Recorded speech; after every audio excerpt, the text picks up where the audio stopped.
अध्याय 681 अनुक्रमिक अधिगम। चलिए अगले पृष्ठ पर चलते हैं और देखते हैं कि पुस्तक में हमारे लिए क्या है। अब हम जानते हैं कि मानक बड़े पैमाने पर उत्पादित हथियारों को इन रूनों के साथ कमांडर रैंक तक पहुंचाया जा सकता है, बिना अल्पावधि में विफल हुए, और एक चांदी की बांसुरी रॉयल रैंक को बनाए रख सकती है। लेकिन अभी भी सीखने के लिए बहुत कुछ बाकी है, क्योंकि हम इस बोनस शिल्प पुस्तक के केवल दूसरे पृष्ठ पर हैं, मेरे भाइयों और बहनों। एक पादरी नए आगंतुकों को समझा रहा था। उन्होंने शुरू में सोचा था कि यह चाल कोई नया कौशल या लुप्त कला है जिसका प्रयोग काल कर रहे थे, लेकिन कार्यस्थल के सबसे करीबी लोगों को पहले ही पता चल गया था कि वे किसी पुस्तक से प्राप्त ज्ञान का परीक्षण कर रहे थे। काल ने पृष्ठ को फिर से पलटा और रूनिक लेखन को पढ़ना शुरू किया तथा अनुवाद को समझते हुए नोट्स बनाने लगे, जबकि आधा दर्जन मौलवियों ने पुस्तक की हूबहू प्रतियां बना ली ताकि वे इसके ज्ञान के भंडार को अधिक प्रभावी ढंग से फैला सकें। मैं मान लूंगा कि आपने या तो बचपन में मूल बातें सीखी हैं या मेरी किताब के शुरुआती पन्नों का परीक्षण किया है, इसलिए मैं क्रम से जारी रखूंगा। अब जब आप जानते हैं कि रूनों की एक सरणी कैसे बनाई जाए जो एक आइटम पर समान रूप से प्रभाव फैलाती है, तो एक सरल तथ्य याद रखें। चाहे आप कुछ भी लिखें, ये प्राथमिक रूनों के इरादे के विपरीत नहीं होना चाहिए। भले ही वाक्यांश का उपयोग किसी अलग संदर्भ में किया गया हो, सक्रिय रून का विरोध करने वाले शब्द इसके प्रभाव को कम कर देंगे। इस तरह मेरे कई साथियों ने अपने काम पर सकारात्मक पुष्टि लिखना शुरू कर दिया है, भले ही ऐसा अभ्यास कितना भी मूर्खतापूर्ण क्यों न हो। अब हमारा अगला पाठ प्रभावों को संयोजित करना है ताकि आप मूल प्रभाव पर निर्माण कर सकें। रूनिक संयोजन की 3 बुनियादी श्रेणियां हैं। सबसे पहले, ऐसे प्रभावों का उपयोग करना जिन्हें एक ही रून में संयोजित किया जा सकता है। विनाश की विशाल दीवार और शक्ति या विस्तार के लिए संशोधित रून जैसी सरल अवधारणाएं एक सुसंगत रून में आसानी से प्रवाहित होती हैं। दूसरी श्रेणी में जुड़े हुए रून हैं, वे जो तार्किक रूप से एक के बाद एक बोले जाएंगे। इस तरह से आप शौकिया या कमतर दिमाग वाले लोगों द्वारा आइटम का उपयोग किए जाने पर अत्यधिक विफलता दरों के बारे में चिंता किए बिना एक जटिल रून बना सकते हैं। तीसरा और सबसे विवादास्पद सजावटी सरणी है, वे जो एक विशिष्ट प्रभाव बनाने के लिए डिजाइन किए गए हैं जो जादू की प्रकृति के साथ नहीं चलते हैं। ये आमतौर पर सबसे जटिल होते हैं और उनके उपयोग की बहुमुखी प्रतिभा के कारण उन्हें उत्कृष्ट कृतियों के रूप में देखा जाता है। हम इस पुस्तक में या शायद किसी और पुस्तक में उन पर चर्चा करेंगे। वैसे भी कौन सा रूनक्राफ्ट मानव या एल्वेन जादू की नकल करना चाहता है? बेतुका। इसमें पहले चरण का एक उदाहरण शामिल है। मुझे यह मानना होगा कि यदि आप इस पुस्तक को पढ़ रहे हैं, तो आपने कम से कम ड्वार्वन को ठीक से पढ़ा है। यदि आप ऐसा करते हैं, तो ये काफी सरल होना चाहिए। बस एक मिश्रित वाक्यांश बनाएं और इसे अपने लक्ष्य पर रखें। काल ने दूसरे पृष्ठ पर रूनों की जांच की और पाया कि बोने ने जो शामिल किया था वह एक परिवर्तनशील आउटपुट प्रकाश स्रोत था। यह उपयोगी था, लेकिन उनके यहाँ बिजली थी, इसलिए ये काल की उपयोगी वस्तुओं की सूची में सबसे ऊपर नहीं था, जिस तरह से ये किसी अन्य राष्ट्र के लिए होता। रेमी ने हंसते हुए कहा, ओह, मुझे समझ आ गया कि यह कैसे काम करता है। देखिए, इस प्रतीक का मतलब है उस चीज की विशाल गेंद। इसे ब्लेड पर लगाओ, मैं देखना चाहता हूं कि क्या होता है। प्रशिक्षण मैदान पर अपनी जगह से कैरा ने अपनी राय दी। मुझे नहीं पता कि सिस्टर रेमी क्या बना रही हैं, लेकिन मैं इस संदेश से सहमत हूं। बाद में आकर मुझे दिखाओ। काल ने ठहाका लगाया। मुझे यकीन नहीं है कि आपको ड्वार्फन में रूनों को संशोधित करने के लिए आधुनिक मानव स्लैंग का उपयोग करना चाहिए। लेकिन जिस तरह से रेमी ने इसे लिखा है, वाक्यांश का अर्थ लक्ष्य को अस्तित्वहीन करना भी है। यह एक व्यवहार्य जादू प्रभाव होना चाहिए। यह वास्तव में विनाश या विघटनकारी प्रभाव नहीं था। यह वास्तव में निर्दिष्ट नहीं था, लेकिन इरादा एक जादू के सक्रियण का एक बड़ा हिस्सा था। मैं इस सिद्धांत का परीक्षण पुस्तक में दिए गए रून से अलग रून के साथ करूंगा, जब तक कि किसी को जादुई टॉर्च की आवश्यकता न हो। काल ने मौलवियों को सूचित किया। ये ठीक है, हम हथियारों के विषय पर ही बात कर सकते हैं। क्या आप इस भाषा को अच्छी तरह से पढ़ लेते हैं? या रूनिक भाग लिखित भाग से इतना अलग है कि आपकी कुशलता उसे कवर कर लेती है? मूल ब्लू ड्रैगन शोध दल के नेता ने पूछा। रूनक्राफ्ट की रूनिक भाषा पुस्तक की लिखित भाषा से अलग है, लेकिन यह वर्णमाला के अधिकांश भाग को साझा करती है। इसलिए मैं वर्णनात्मक सामग्री के अपने अनुवाद की तुलना में वास्तविक कार्य में अधिक आश्वस्त हूं। काल ने सहमति व्यक्त की। रेमी का रून एक तीर के आकार के प्रतीक के साथ समाप्त होता था, इसलिए काल ने उन्हें खंजर के दोनों किनारों की लंबाई के नीचे व्यवस्थित किया, फिर चांदी के ब्लेड के जादू को तब तक सक्रिय किया जब तक कि रून अमेथिस्ट में परिवर्तित नहीं हो गए। मौलवियों को तुरंत एहसास हुआ कि उन्होंने गलती की है। उन्हें प्रशिक्षण कक्ष में इसका परीक्षण करने की आवश्यकता थी, क्योंकि यहाँ ऐसा नहीं किया जा सकता था। लेकिन उन्होंने पहले ही कमरा छोड़ दिया था और अब वे इतने अधिक थे कि उन्हें देखना सुविधाजनक नहीं था। काल मुस्कुराया। परीक्षण के लिए एक छोटा समूह नीचे भेजो और तुम उनसे रिपोर्ट मांग सकते हो। हथियार को पूरी क्षमता से इस्तेमाल करने के लिए आपको रॉयल रैंक पर केवल एक व्यक्ति की आवश्यकता है। यदि योद्धा अभी भी आसपास हैं, तो तुम उन्हें वापस बुला सकते हो। अनुचरों को उन योद्धाओं को वापस लाने के लिए भेजा गया, जो भवन के सामने खड़े होकर धूम्रपान कर रहे थे तथा जो कुछ उन्होंने देखा था उसके बारे में धीमी आवाज में बात कर रहे थे। हम नतीजों पर रिपोर्ट देंगे। क्या हमें पहले से पता चल जाएगा कि क्या होने वाला है, या यह एक अंधा परीक्षण है? सफेद वस्त्रधारी मौलवियों में से सबसे बुजुर्ग ने पूछा। यह एक मजेदार विचार है। हमें एक ब्लाइंड टेस्ट करना चाहिए। मैं कमांडर रैंक पर एक और बनाऊंगा। उसे मत बताना कि यह क्या करता है, लेकिन यह नोट रॉयल रैंक वॉरियर को दे दो ताकि वह जान सके। क्या हमारे पास कोई ऐसा व्यक्ति है जो पर्याप्त मजबूत अवरोध उत्पन्न कर सके, या फिर मुझे भी आपके साथ नीचे जाना होगा? काल ने पूछा। बूढ़े पादरी ने अपना सिर हिलाया। मैं ऊपर से एक दोस्त को उधार लूंगा। वह अभी सो रहा है, लेकिन वह एक अधिपति रैंक वाला स्पेलब्लेड है। यह उनके द्वारा किए जाने वाले किसी भी प्रकार के परीक्षण के लिए पर्याप्त मजबूत अवरोध होना चाहिए। मैं उनके साथ जाऊंगा। मैं देखना चाहता हूं कि मेरा रून क्या करता है। रेमी ने जोर दिया। मैं अपनी नागा रानी रेमी को भी तुम्हारे साथ भेजूंगा। रेमी अपने बड़े रूप में परिवर्तित हो गई, क्योंकि वह सांप के रूप में एक चट्टान पर धूप सेक रही थी, अपने घर को फिर से विकसित होते हुए देख रही थी, और बाहर जाने के लिए तैयार हो गई। यहाँ तक कि वह अपने साथ एक नोटबुक भी रखती थी ताकि यदि कोई बात उसकी प्रगति से संबंधित हो तो वह विस्तृत नोट्स बना सके। वह कुछ समय से नए टोटेम के विकास या पहले से बनाए गए टोटेम में सुधार करने में उलझी हुई थी। उसकी लाइब्रेरी उसके विकास के बाद भी बरकरार रही, लेकिन अब तक उसने जितनी भी किताबें पढ़ी थी, उनमें से कोई भी उसकी खोज में मदद नहीं कर पाई। कुछ न कुछ तो अंततः सफलता को गति देगा, और काल के रून्स ही सही चीज हो सकते हैं, भले ही वे उसी भाषा में न हो जिसका उसने इस्तेमाल किया था। काल ने पेज पलटा, क्योंकि समूह स्पेलब्लेड की सहायता प्राप्त करने के लिए आगे बढ़ रहा था, और पाया कि अगला पेज उसी अवधारणा के और उदाहरण थे। अगर उन्होंने पहले पेज पलटा होता, तो वे यहाँ दिए गए उदाहरणों की नकल कर सकते थे, क्योंकि उनमें से कई हथियारों के लिए थे। लेकिन रैमी की रचनात्मकता का परीक्षण करना भी एक महत्वपूर्ण पहलू था।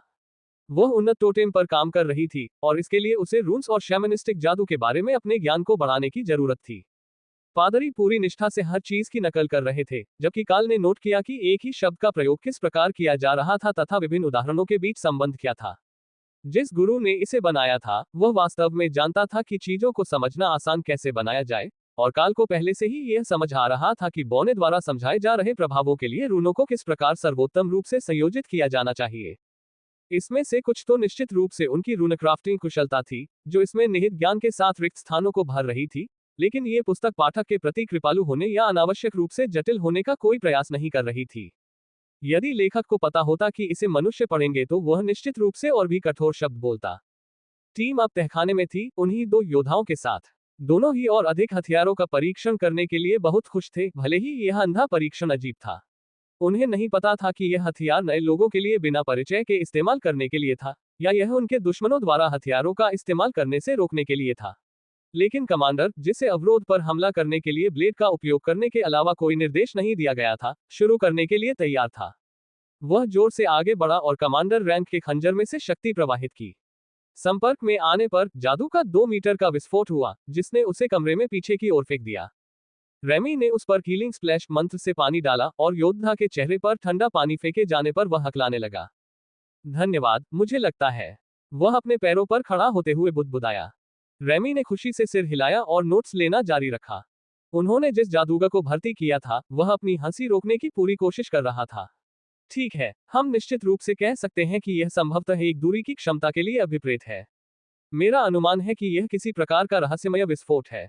ऐसा महसूस हुआ जैसे स्लैश तब करता है जब कोई योद्धा इसका उपयोग करता है।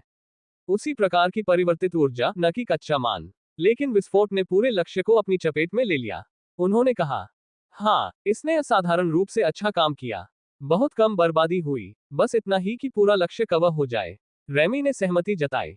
जादूगर ने सहमति में सिर हिलाया, जबकि पादरी अनुवाद के लिए उसकी ओर मुड़े, क्योंकि रेमी सरपेंट बोल रहा था। यह मेरे नोट्स में है। जादूगर ने कंधे उचका दिए।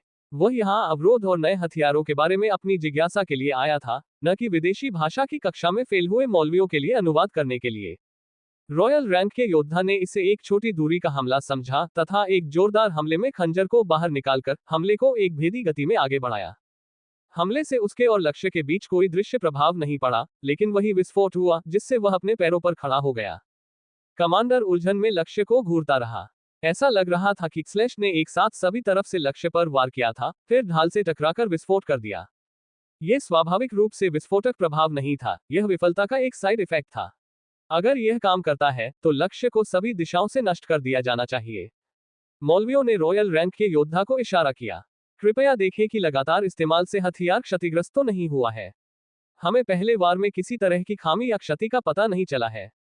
जादूगर ने अपना हाथ ऊपर उठाया। पहले मैं देखना चाहता हूं कि जब कोई पादरी उस खंजर का इस्तेमाल करता है तो क्या होता है। मुझे पता है कि यह उन हथियारों में से है जिन्हें तुम्हारा भगवान स्वीकार करता है। एक उच्च पुजारी को यह कार्य सौंपा गया था, जो कमांडर रैंक के खंजर का उपयोग एक तिरस्कारपूर्ण झटके के साथ करता था, मानो दूर से लक्ष्य के चेहरे पर वार कर रहा हो। इस बार प्रभाव एक सुनहरी चमक के रूप में हुआ, जो भौतिक शक्ति के बजाय पवित्र प्रकाश की चमक के साथ अवरोध से टकराकर वापस लौट रही थी। आकर्षक प्रभाव परिभाषित नहीं है, केवल परिणाम है। इसलिए यह वैसा ही दिखाई देता है जैसा उपयोगकर्ता सोचता है, या शायद एक निश्चित तरीके से उपयोगकर्ता की कक्षा पर निर्भर करता है। हमें बाद में इस पर और अधिक अध्ययन करना होगा। मुझे नहीं लगता कि आप मेरे टॉवर के अध्ययन के लिए उनमें से कुछ प्रदान करने में सक्षम होंगे। उन्होंने पूछा। शायद आज नहीं, लेकिन निकट भविष्य में हम निश्चित रूप से आपके स्पेलब्लेड को शोध प्रक्रिया में शामिल करने में सक्षम होंगे। वास्तव में हमारे पास जल्द ही रून क्राफ्टिंग पुस्तकें उपलब्ध होंगी और आप अपने लोगों में से किसी एक को परीक्षण समूह में शामिल करने में सक्षम हो सकते हैं। वृद्ध पादरी सहमत हो गया। स्पेलब्लेड ने सिर हिलाया। मेरे पास टावर के भीतर कुछ शिष्य हैं जिन्होंने अभी तक शिल्प कौशल विशेषता नहीं ली है। वे अभी भी जागृत रैंक के हैं, लेकिन इससे उन्हें बढ़ने का समय मिल जाता है।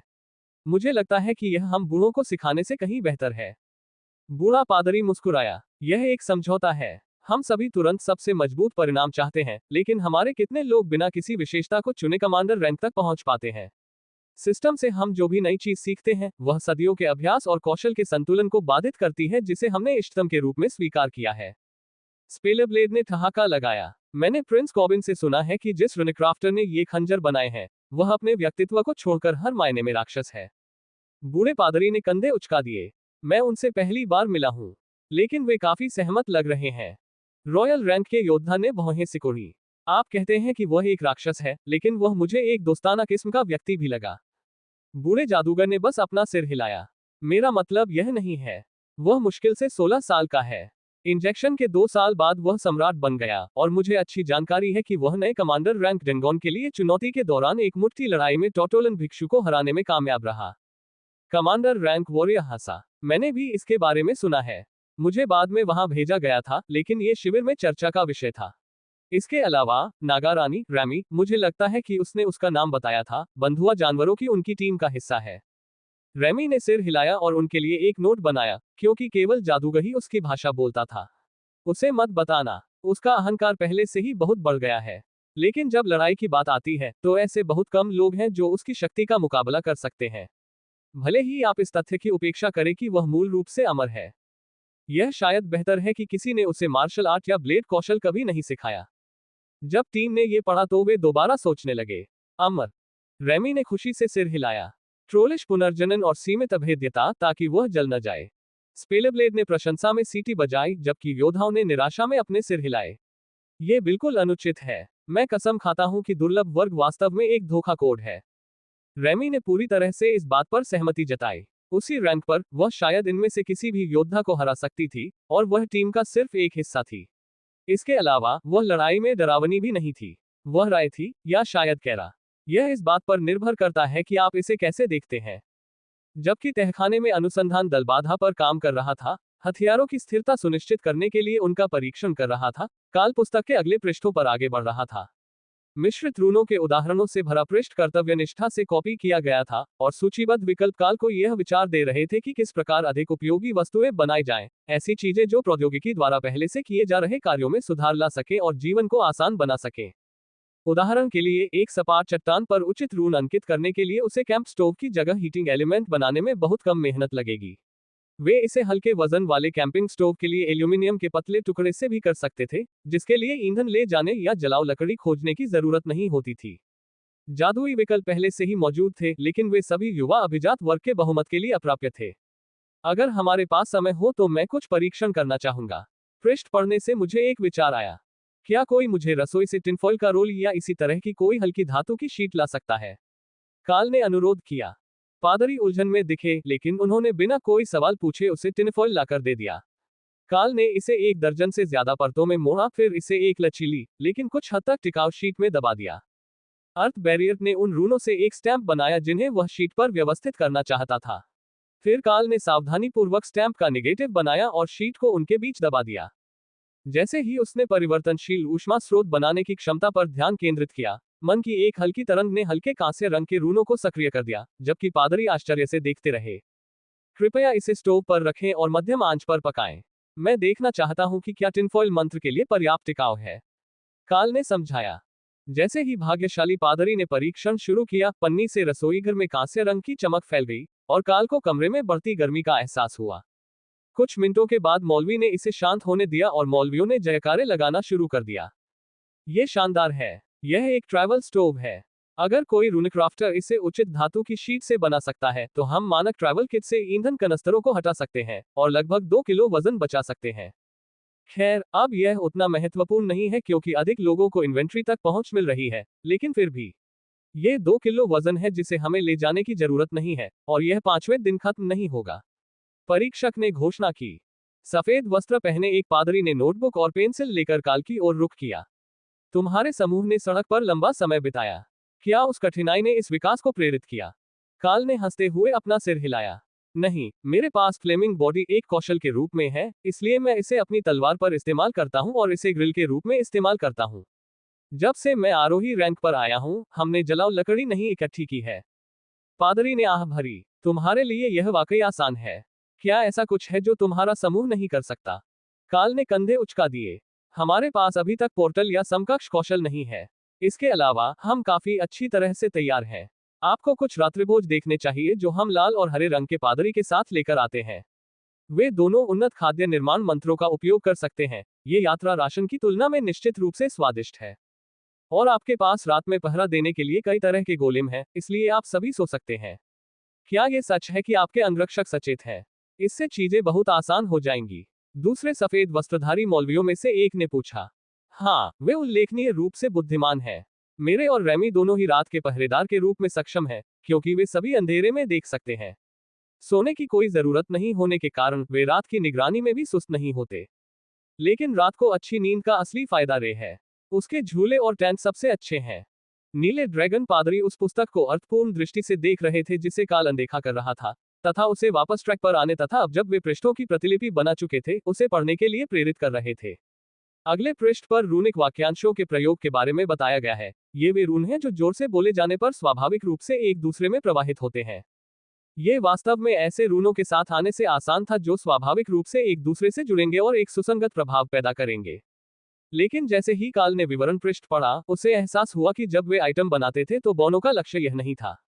उन्होंने जानबूझकर आइटम को एक निर्दिष्ट प्रभाव नहीं दिया। उनका सामान्य तरीका केवल परिणाम की इच्छा व्यक्त करने के रेमी के विचार के करीब था। एक विशिष्ट प्रभाव बनाने की कोशिश करना अनलिंक किए गए रूनों की तीसरी श्रेणी में आता है, जिसे वे नीची नजर से देखते थे। लेकिन इस तरह से करने पर वह बहुत कम परेशानी के साथ विशालकाय शक्ति के छल्ले के बराबर बना सकता था, या मंत्र प्रभावों को बढ़ाने के लिए परिवेशी मैना का कुछ उपयोग कर सकता था। पृष्ठ पर कुछ उदाहरण थे, तथा जब काल ने उनकी जांच की तो निम्नलिखित 2 और उदाहरण थे। उनमें से एक था प्रभाव क्षमता बनाना और उसे बढ़ाना। ये क्रशिंग ब्लो के समान ही था, लेकिन जाहिर तौर पर इसका उद्देश्य मुश्किल धातुओं को गढ़ना था, जिन्हें मिश्रधातु के गुणों को नष्ट किए बिना तरल के बहुत करीब नहीं लाया जा सकता था। वास्तव में, उदाहरण में वाक्यांश में यह भी उल्लेख किया गया था कि इसे हथौड़े पर रखा जाएगा। क्या किसी के पास युद्ध हथौड़ा या किसी प्रकार की गदा है? काल ने पूछा। सफेद वस्त्र पहने एक पादरी ने उसे एक युद्ध कुदाल, एक लंबे हैंडल वाला हथौड़ा, जिसके पीछे की ओर कील लगी हुई थी, थमा दिया, और काल ने यह निर्णय लेना शुरू कर दिया कि उसके सिर पर रून्स को किस प्रकार ठीक से लपेटा जाए।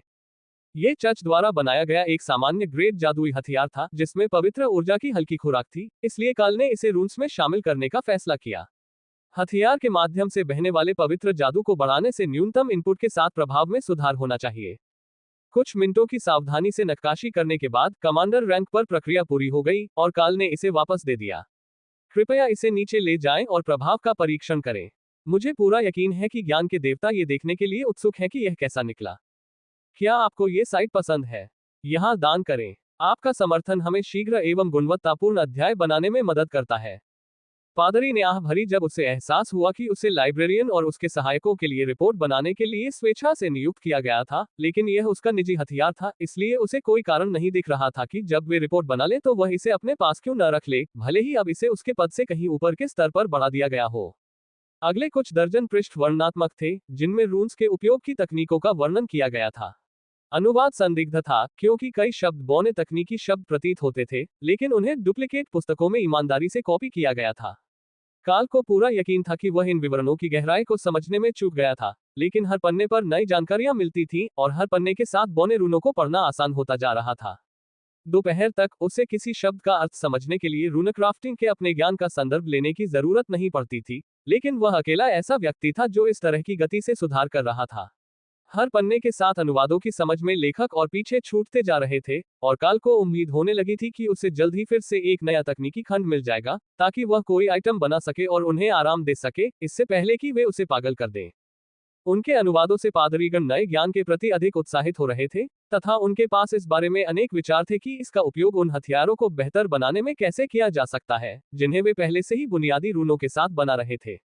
उनके पास रूनक्राफ्टर्स नहीं थे, लेकिन कुछ रूनों का उपयोग अन्य मंत्रमुग्ध प्रक्रियाओं में किया गया था, जिनमें वे रून भी शामिल थे जिनका उपयोग वे चच के लिए हथियार बनाने में करते थे।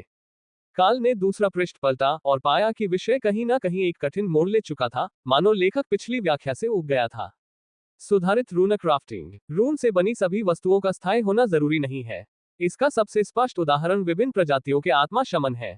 पादरी प्रकार जो अपने जादू को चलाने और परेशान करने वाली बुरी ताकतों को भगाने के लिए रून का उपयोग करने में माहिर है। लेकिन अन्य विकल्प भी हैं। उदाहरण के लिए कई मामलों में रूनों पर चित्रित रून भी उतने ही अच्छे ढंग से काम करेंगे जितने कि उकेरे हुए रून, जहां आपको उनके क्षतिग्रस्त होने की चिंता नहीं है। हालांकि तीसरे आयाम के बिना प्रभाव कहीं अधिक कमजोर होता है। वैकल्पिक रूप से तात्विक जादू वाले लोग, जैसे कि फोज मास्टर्स या अर्थ शामन, अपने तात्विक जादू से रूनों का निर्माण कर सकते हैं और अपने मंत्रों में अधिक गहन अर्थ जोड़ सकते हैं। एक अर्थ शमन अपने और अगली नस के बीच की चट्टान को काटने के लिए खदान की दीवार में विनाश के रून को उकेर सकता है। एक फौज मास्टर एक अस्थायी फौज के राख के ढेर में रून बना सकता है ताकि इसे आवश्यक मानक तक लाया जा सके। या वे शराब की मात्रा बढ़ाने और स्वाद को सहनीय स्तर तक सुधारने के लिए सस्ते सराय के झाग में रून रख सकते हैं। अनुवाद पढ़ने वाले सभी लोगों की इसमें रुचि थी। उनमें से किसी ने भी यह नहीं सोचा था कि यह एक विकल्प भी हो सकता है। क्या ये किसी तरह का सृजन मंत्र होगा? शायद रूपांतरण। और यह किस तत्व के अंतर्गत आता है? अतीत में प्रत्येक यात्री को लगभग अखाद्य स्थानीय पेय पदार्थों का सामना करना पड़ा था, लेकिन बोने ने चलते चलते इसका उल्लेख किया, जैसे कि यह सामान्य ज्ञान होना चाहिए। एक बार पृष्ठों की प्रतिलिपि बन जाने के बाद काल आगे बढ़ गया और पाया कि टिप्पणी वास्तव में एक क्षण के लिए की गई थी, क्योंकि जो उदाहरण खींचे गए थे और वर्णित किए गए थे वे सरल एकल मिश्रित रून थे। चट्टान को तराशने के लिए विनाश रून 4 विभिन्न रूपों में दिया गया था, जो इस बात पर निर्भर करता था कि आप इसके साथ किस प्रकार का विस्फोट कार्य करना चाहते हैं, जबकि अस्थायी भट्टी के लिए प्रदान किया गया ताप रून उसी के समान था जिसका प्रयोग काल ने पोर्टेबल स्टोव के लिए किया था, लेकिन इसमें बहुत अधिक तीव्रता के लिए संशोधक थे। काल ने फैसला किया कि राख में रून लिखना शानदार था। आमतौर पर आप वस्तु को गर्मी से होने वाले नुकसान के बारे में चिंतित होते हैं, लेकिन राख पहले से ही जल चुकी थी और फौज उसे नुकसान नहीं पहुंचाएगा। इसलिए आप राख के एक अप्रभावी ढेर के साथ तीव्र गर्मी पैदा कर सकते हैं। इस हद तक कि सीमित कारक फौज का निर्माण ही था। संभवतः फौज मास्टर्स के पास इसके लिए भी जादू होगा, लेकिन यह इन अस्थायी रूनों की बहुमुखी प्रतिभा थी जो पादरी को परेशान कर रही थी। यदि आप अपनी इच्छानुसार प्रभाव लिख सकें, तो क्या आप तुरंत ही आर्कमेज नहीं बन जाएंगे? काल को पता था कि जटिल रूनिक वाक्यांशों पर कुछ प्रकार की सीमाएं होंगी, जैसे जब उसने कौशल विलय के साथ उन्नत कौशल को संयोजित करने का प्रयास किया, लेकिन सरल प्रभावों के लिए कोई वास्तविक कारण नहीं था कि वह अपने वर्तमान शक्ति स्तर पर उन्हें सक्रिय करने के लिए रून्स का उपयोग करने में सक्षम न हो, यदि वह वाहक को नष्ट करने के बारे में चिंतित नहीं था। ओह, यह एक शानदार विचार है। मैं इसे एक हिमखंड के साथ आजमाऊंगा। रेमी ने इस मामले पर काल के विचार सुनते ही जोर दिया। परीक्षण कैसा रहा? योद्धा थक गए हैं। आपको उन पर थोर बैरियर लगाना चाहिए था, लेकिन वे जल्द ही ठीक हो जाएंगे और दोनों हथियार क्षतिग्रस्त नहीं हैं।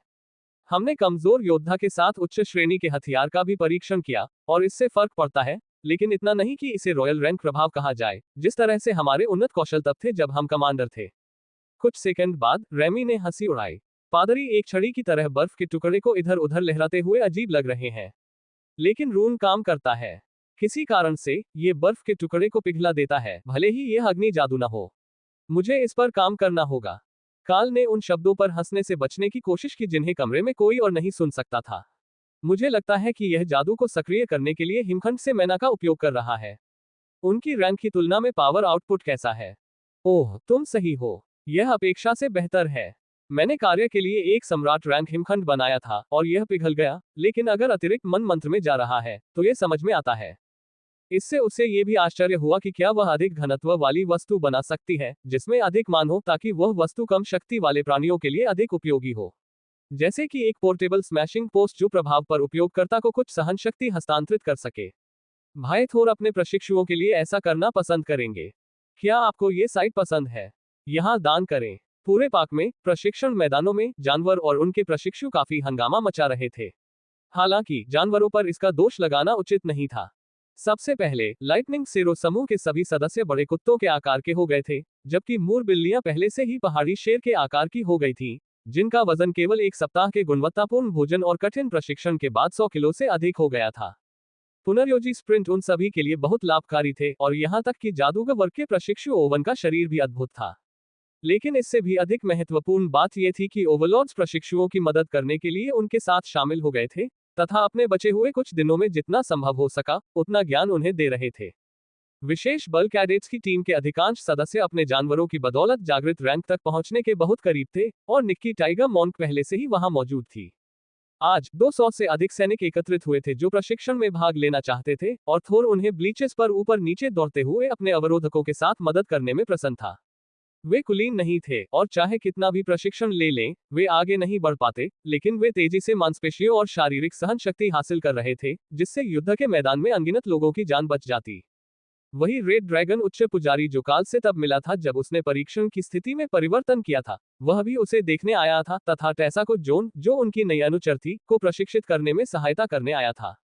ये सहमति हुई थी कि वह सेमिनरी अकादमी के बजाय बूढ़े व्यक्ति के साथ अकादमी जाएगी, जहां वह उसे व्यक्तिगत रूप से प्रशिक्षित करेगा और वे छात्रों के लिए चर्च के कर्तव्यों का पालन करेंगे। उपचार, सहायक मंत्र, मार्गदर्शन, युद्ध पादरियों की स्वाभाविक भूमिकाएं। आप जानती हैं, सिस्टर टेसा, इन छात्रों ने जो कौशल सीखे हैं, उनकी संख्या अविश्वसनीय रूप से प्रभावशाली है। न केवल युद्ध में अर्जित अंकों के उपयोग से, बल्कि उन अंकों से भी जो उन्होंने कड़ी मेहनत से सीखे हैं। ये सोचना कि केवल शिक्षण पद्धति में परिवर्तन से इतना बड़ा अंतर आ जाएगा। उन्होंने फुसफुसाते हुए कहा, क्योंकि वे छात्रों के अहंकार को ठेस नहीं पहुंचाना चाहते थे। टेसा ने अपने सीनियर की ओर मुस्कुराते हुए कहा, यह सिर्फ एक शिक्षण पद्धति नहीं है, बल्कि एक शिक्षण कौशल है। या बल्कि कौशलों का एक समूह है जो उन्हें सीखने में मदद करता है, साथ ही जानवरों के लिए उच्च श्रेणी के संसाधनों का भार भी है। लेकिन मुझे उस रात एक विचार आया। आप जानते हैं कि ड्रेक राइडर्स को अपने घोड़ों की वजह से युद्ध में बहुत ज्यादा फायदा होता है, सिस्टम के बिना भी। हमें सीमित पैमाने पर उसी कार्यक्रम को लागू करना चाहिए। लाइटनिंग सेरो बल सैनिकों और अभिजात वर्ग की रक्षा के लिए जरूरी होंगे, लेकिन अगर हमारे पास ग्रिफॉन या मेंटिकोर का एक समूह होता, तो हमारे पास उच्च रैंक वाले लड़ाकू क्षमता वाले उड़ने वाले स्काउट भी होते। महायाजक मुस्कुराया। और तुम्हारा सुझाव है कि हम इन स्वयंसेवकों को कहाँ खोजें? टेसा ने आंख मारी। मैंने सुना है कि कई रेंजर्स हैं जिन्होंने युद्ध में अपने साथी खो दिए हैं। यह उनके लिए एक सामान्य घटना है और वे किसी और को अपने साथ जोड़ सकते हैं। तो अगर हम उन्हें एक उड़ने वाले जादुई जानवर के साथ जोड़ने का कोई तरीका खोज सकते हैं, या एक सामान्य जानवर को एक उड़ने वाले जादुई जानवर में विकसित कर सकते हैं, तो क्या हमारे पास प्रशिक्षित उड़ने वाले सैनिकों तक पहुंचने का कोई शॉर्टकट नहीं होगा? महायाजक ने मुस्कुराते हुए कहा, ठीक है, उनके लिए जादुई जानवर को पारंपरिक तरीके से बांधना संभव नहीं है, लेकिन मैंने सोचा है कि इसका कोई शॉर्टकट हो सकता है। ये चिमेरा जितना आकर्षक नहीं है, लेकिन क्या आप विशाल रेडविंग बटरफ्लाई से परिचित हैं? यह एक सामान्य कैटरपिलर से आता है जो अपने विकास काल के दौरान सही उत्तेजना के संपर्क में आता है। मैंने इसे एक बार पहले भी सुझाया था, लेकिन सेना ने मेरे विचार को व्यर्थ बताकर खारिज कर दिया, क्योंकि विशाल रेडविंग बटरफ्लाई में कोई हमला या रक्षात्मक कौशल नहीं है। लेकिन अगर यह वर्ग उन्नति का कारण बन सकता है, और रेंजर्स के पास पहले से ही ऐसे कौशल हैं जो उनके पालतू जानवरों को हमला करने देते हैं, तो क्या यह एक छोटा मुद्दा नहीं बन जाएगा? टेसा मानसिक छवि पर हंस पड़ी। मुझे लगता है कि अगर हमारे पास ज्यादा एल्वेस होते तो यह मददगार होता। लेकिन मुझे लगता है कि हम महिलाओं से पूछ सकते हैं, क्योंकि मैं नहीं देख सकती कि बहुत से पुरुष स्वेच्छा से तितली को अपने बंधुआ साथी के रूप में चुनते हैं। उच्च पुजारी ने अधिपति जोराम की ओर इशारा किया, जिसका विकसित पक्षी डेव खुशी से उसके कंधे पर बैठा था। पक्षी पहले ही कमांडर रैंक पर पहुंच चुका था, और हालांकि यह पहले दिन की तुलना में अधिक विकसित नहीं हुआ था, लेकिन यह अविश्वसनीय क्षमता दिखा रहा था क्योंकि इसकी शक्ति अपने साथी से मेल खाने के लिए बढ़ रही थी। टेसा ने बूढ़े पुजारी को टोका, क्या होगा अगर हम उन्हें पक्षियों को विशाल बनाने का कोई तरीका बता दें? किसी के पास विशाल विकास के लिए उचित कौशल होना चाहिए। हम पहले से ही जानते हैं कि फाल्कन को कैसे विकसित किया जाता है, हमें बस उन्हें उड़ने के लिए पर्याप्त बड़ा बनाने की जरूरत है। यह विचार वास्तव में नेतृत्व की जांच से परे हो सकता है। विकसित हॉक ने पहले ही कमांडर रैंक की क्षमता दिखाई थी, और यह अभी भी बढ़ रहा था। इसके अलावा इसमें फ्लेमिंग बॉडी थी जो आक्रामक और रक्षात्मक दोनों थी। उच्च पुजारी ने अपनी उंगलियां चटकाई और मुस्कुराया, मुझे बस यही बात पता है। यह एक पैलाडिन कौशल है जिसे दिव्य माउंट कहा जाता है। अगर हम इसे रेंजर या बीस्ट रेंजर को सिखा सकते हैं तो वे अपना विशाल उड़ने वाला माउंट पा सकते हैं। ये जानवर के आकार को सवारी योग्य बनाने के लिए बढ़ाता है। शेरों को ये सिखाना शायद सबसे आसान होगा, लेकिन वे जल्द ही इतने बड़े हो जाएंगे कि उनके साथी किसी भी तरह से उन पर सवार हो सके। पवित्र जादू के अनुकूल अन्य जानवरों या रेंजरों को ढूंढना बहुत कठिन होगा। टेसा ने सिर हिलाया, मैं तुम्हें ये सब संभालने दूंगी। तुम अकादमी में रहोगी और बहुत से दिग्गजों के बीच रहोगी। उच्च पुजारी ने सिर हिलाया। वे नए लोगों के लिए प्रशिक्षण पाठ्यक्रम करने के लिए कमांडर रैंक के कुलीनों को चक्रित करने का इरादा रखते हैं, क्योंकि हम उनमें से बहुत से लोगों की उम्मीद कर रहे हैं। अगर हालात थोड़े शांत हो जाएं तो वे कुछ मजबूत लोगों को भी बुला सकते हैं। ओह, मुझे लगता है कि आज के अभ्यास के बाद वे जितने भी ताकतवर लोगों को बुला सकते हैं, बुलाएंगे। आप देखिए, काल का प्रशिक्षण कौशल तब बेहतर काम करता है जब उपयोगकर्ता को उनके कौशल का ज्ञान अधिक गहरा होता है। और ओवरलॉर्ड से बेहतर उनके कौशल की पेचीदगियों का ज्ञान किसे है? मुझे संदेह है कि दिन के अंत तक हम कुछ वास्तविक प्रगति देखेंगे। दिन का प्रशिक्षण लोट्स जीवन के वृक्ष के रूप की छाया में हो रहा था, जो प्रशिक्षण मैदान के बीच में खड़ा था, सब कुछ देख रहा था ताकि वह अपरिहार्य चोटों और तनावों को ठीक कर सके जो इस तरह के अत्यधिक परिश्रम से आएंगे। अधिकांश समय सैनिकों को ये पता चलने से पहले ही चोटें ठीक हो जाती थी कि वे घायल हो गए हैं, लेकिन थोर सभी पर अवरोध बनाए हुए था, इसलिए कोई भी चोट बहुत बड़ी नहीं थी, सिवाय एक टूटे हुए पैर के जिसे ग्रैपलिंग प्रशिक्षण के दौरान बुरी तरह गिरने के बाद ठीक करना पड़ा था। कठिन प्रशिक्षण के साथ ऐसी दुर्घटनाओं की अपेक्षा की जानी थी, और इस समस्या से निपटने के लिए वहां पर्याप्त पादरी मौजूद थे, भले ही उनके पास प्रशिक्षण मैदान के बीच में वृक्ष के रूप में कमल न हो। लेकिन यह उसके लिए एक छोटा सा झटका था, और सैनिक कुछ ही घंटों में फिर से नियमित प्रशिक्षण पर वापस आ गया। इसलिए जब सभी लोग प्रशिक्षण पर ध्यान केंद्रित कर रहे थे तो वे पूरी तरह से अचंभित रह गए जब पत्रकारों की भीड़ प्रशिक्षण मैदान में उतर आई। महायाजक, क्या आप राष्ट्रपति कार्यालय की आज की घोषणा के बारे में अपनी भावनाओं के बारे में हमें कुछ बता सकती हैं? एक रिपोर्टर ने टेसा से, जो रेत के किनारे खड़ी थी, चिल्लाकर पूछा। टेसा ने उसे उलझन भरी नजर से देखा और ये देखने के लिए उसके पास गई कि वे क्या बात कर रहे थे। मुझे समझ नहीं आ रहा कि आपका क्या मतलब है। हमने समाचार नहीं देखा है, क्योंकि हम पूरे दिन यहाँ प्रशिक्षण ले रहे हैं, उसने समझाया। राष्ट्रपति कार्यालय ने घोषणा की है कि सभी सक्रिय चच सैनिकों को उनकी सेवा के लिए दूसरी बार जागृति का मौका मिलेगा। क्या यह सच है? सैनिकों के लिए अभिजात वर्ग का दर्जा प्राप्त करने की क्या संभावनाएं हैं? क्या युद्ध देवी के पास इस मामले पर कोई विचार है? ये प्रश्न एक साथ विभिन्न पत्रकारों द्वारा पूछे गए और टेसा ने अपनी सर्वश्रेष्ठ जनसंपर्क मुस्कान बिखेरी। यहाँ इन सैनिकों को पहले ही यह अवसर दिया जा चुका है। जहां तक मेरी समझ है, 10 में से करीब एक सैनिक को मानक इकाई से विशेष प्रशिक्षण बल में स्थानांतरित कर दिया गया है, लेकिन मुझे इससे अधिक विवरण की जानकारी नहीं है। युद्ध देवी स्वाभाविक रूप से प्रसन्न है कि अब अधिक सक्षम लड़ाके हैं, लेकिन उन्हें अभिजात वर्ग के रूप में सेवा करने के लिए तैयार होने में समय लगेगा, ठीक वैसे ही जैसे दिव्य इंजेक्शन से जागृत हुए छात्रों को हुआ था। दुर्भाग्यवश इससे अधिक जानकारी के लिए आपको रणनीतिक योजना कार्यालय जाना होगा, उन्होंने बताया। एक पत्रकार ने पूछा, क्या ये युवा अभिजात वर्ग के लोग अभी अभी जागे हुए सैनिक नहीं है?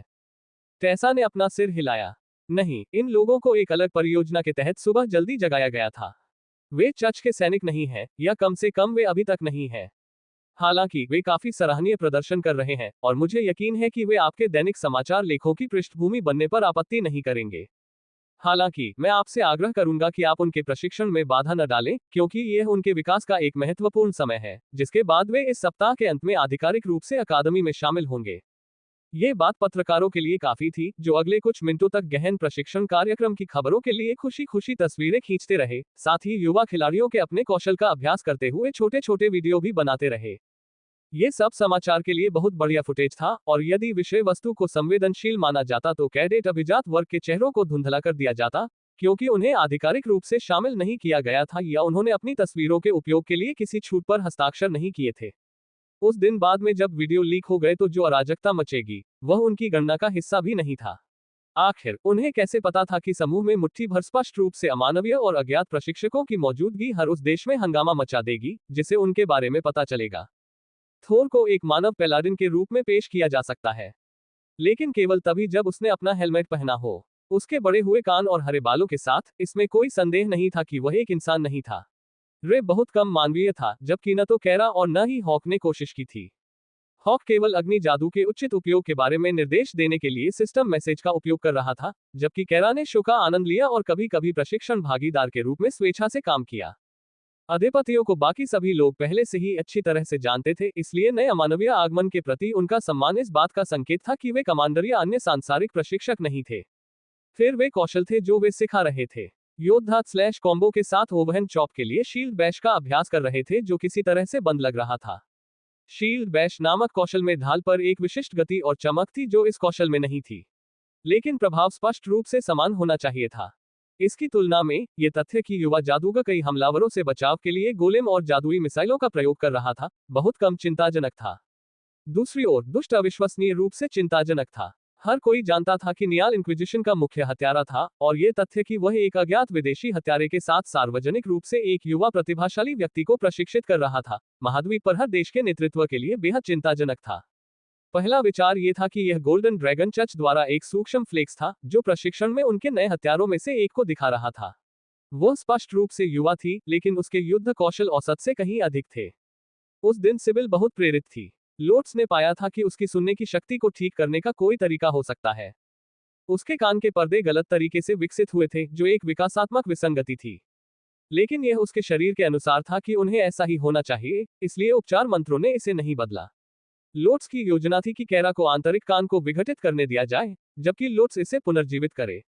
यदि उसका सिद्धांत सही था, तो इसे क्षतिग्रस्त करने और इसे ठीक करने के बजाय इसे पूरी तरह से विघटित करने से यह उस तरह से वापस बढ़ जाना चाहिए जिस तरह से लोट्स ने कानों को काम करना समझा था, न कि जिस तरह से सिबिल के शरीर ने इसे पहली बार विकसित किया था।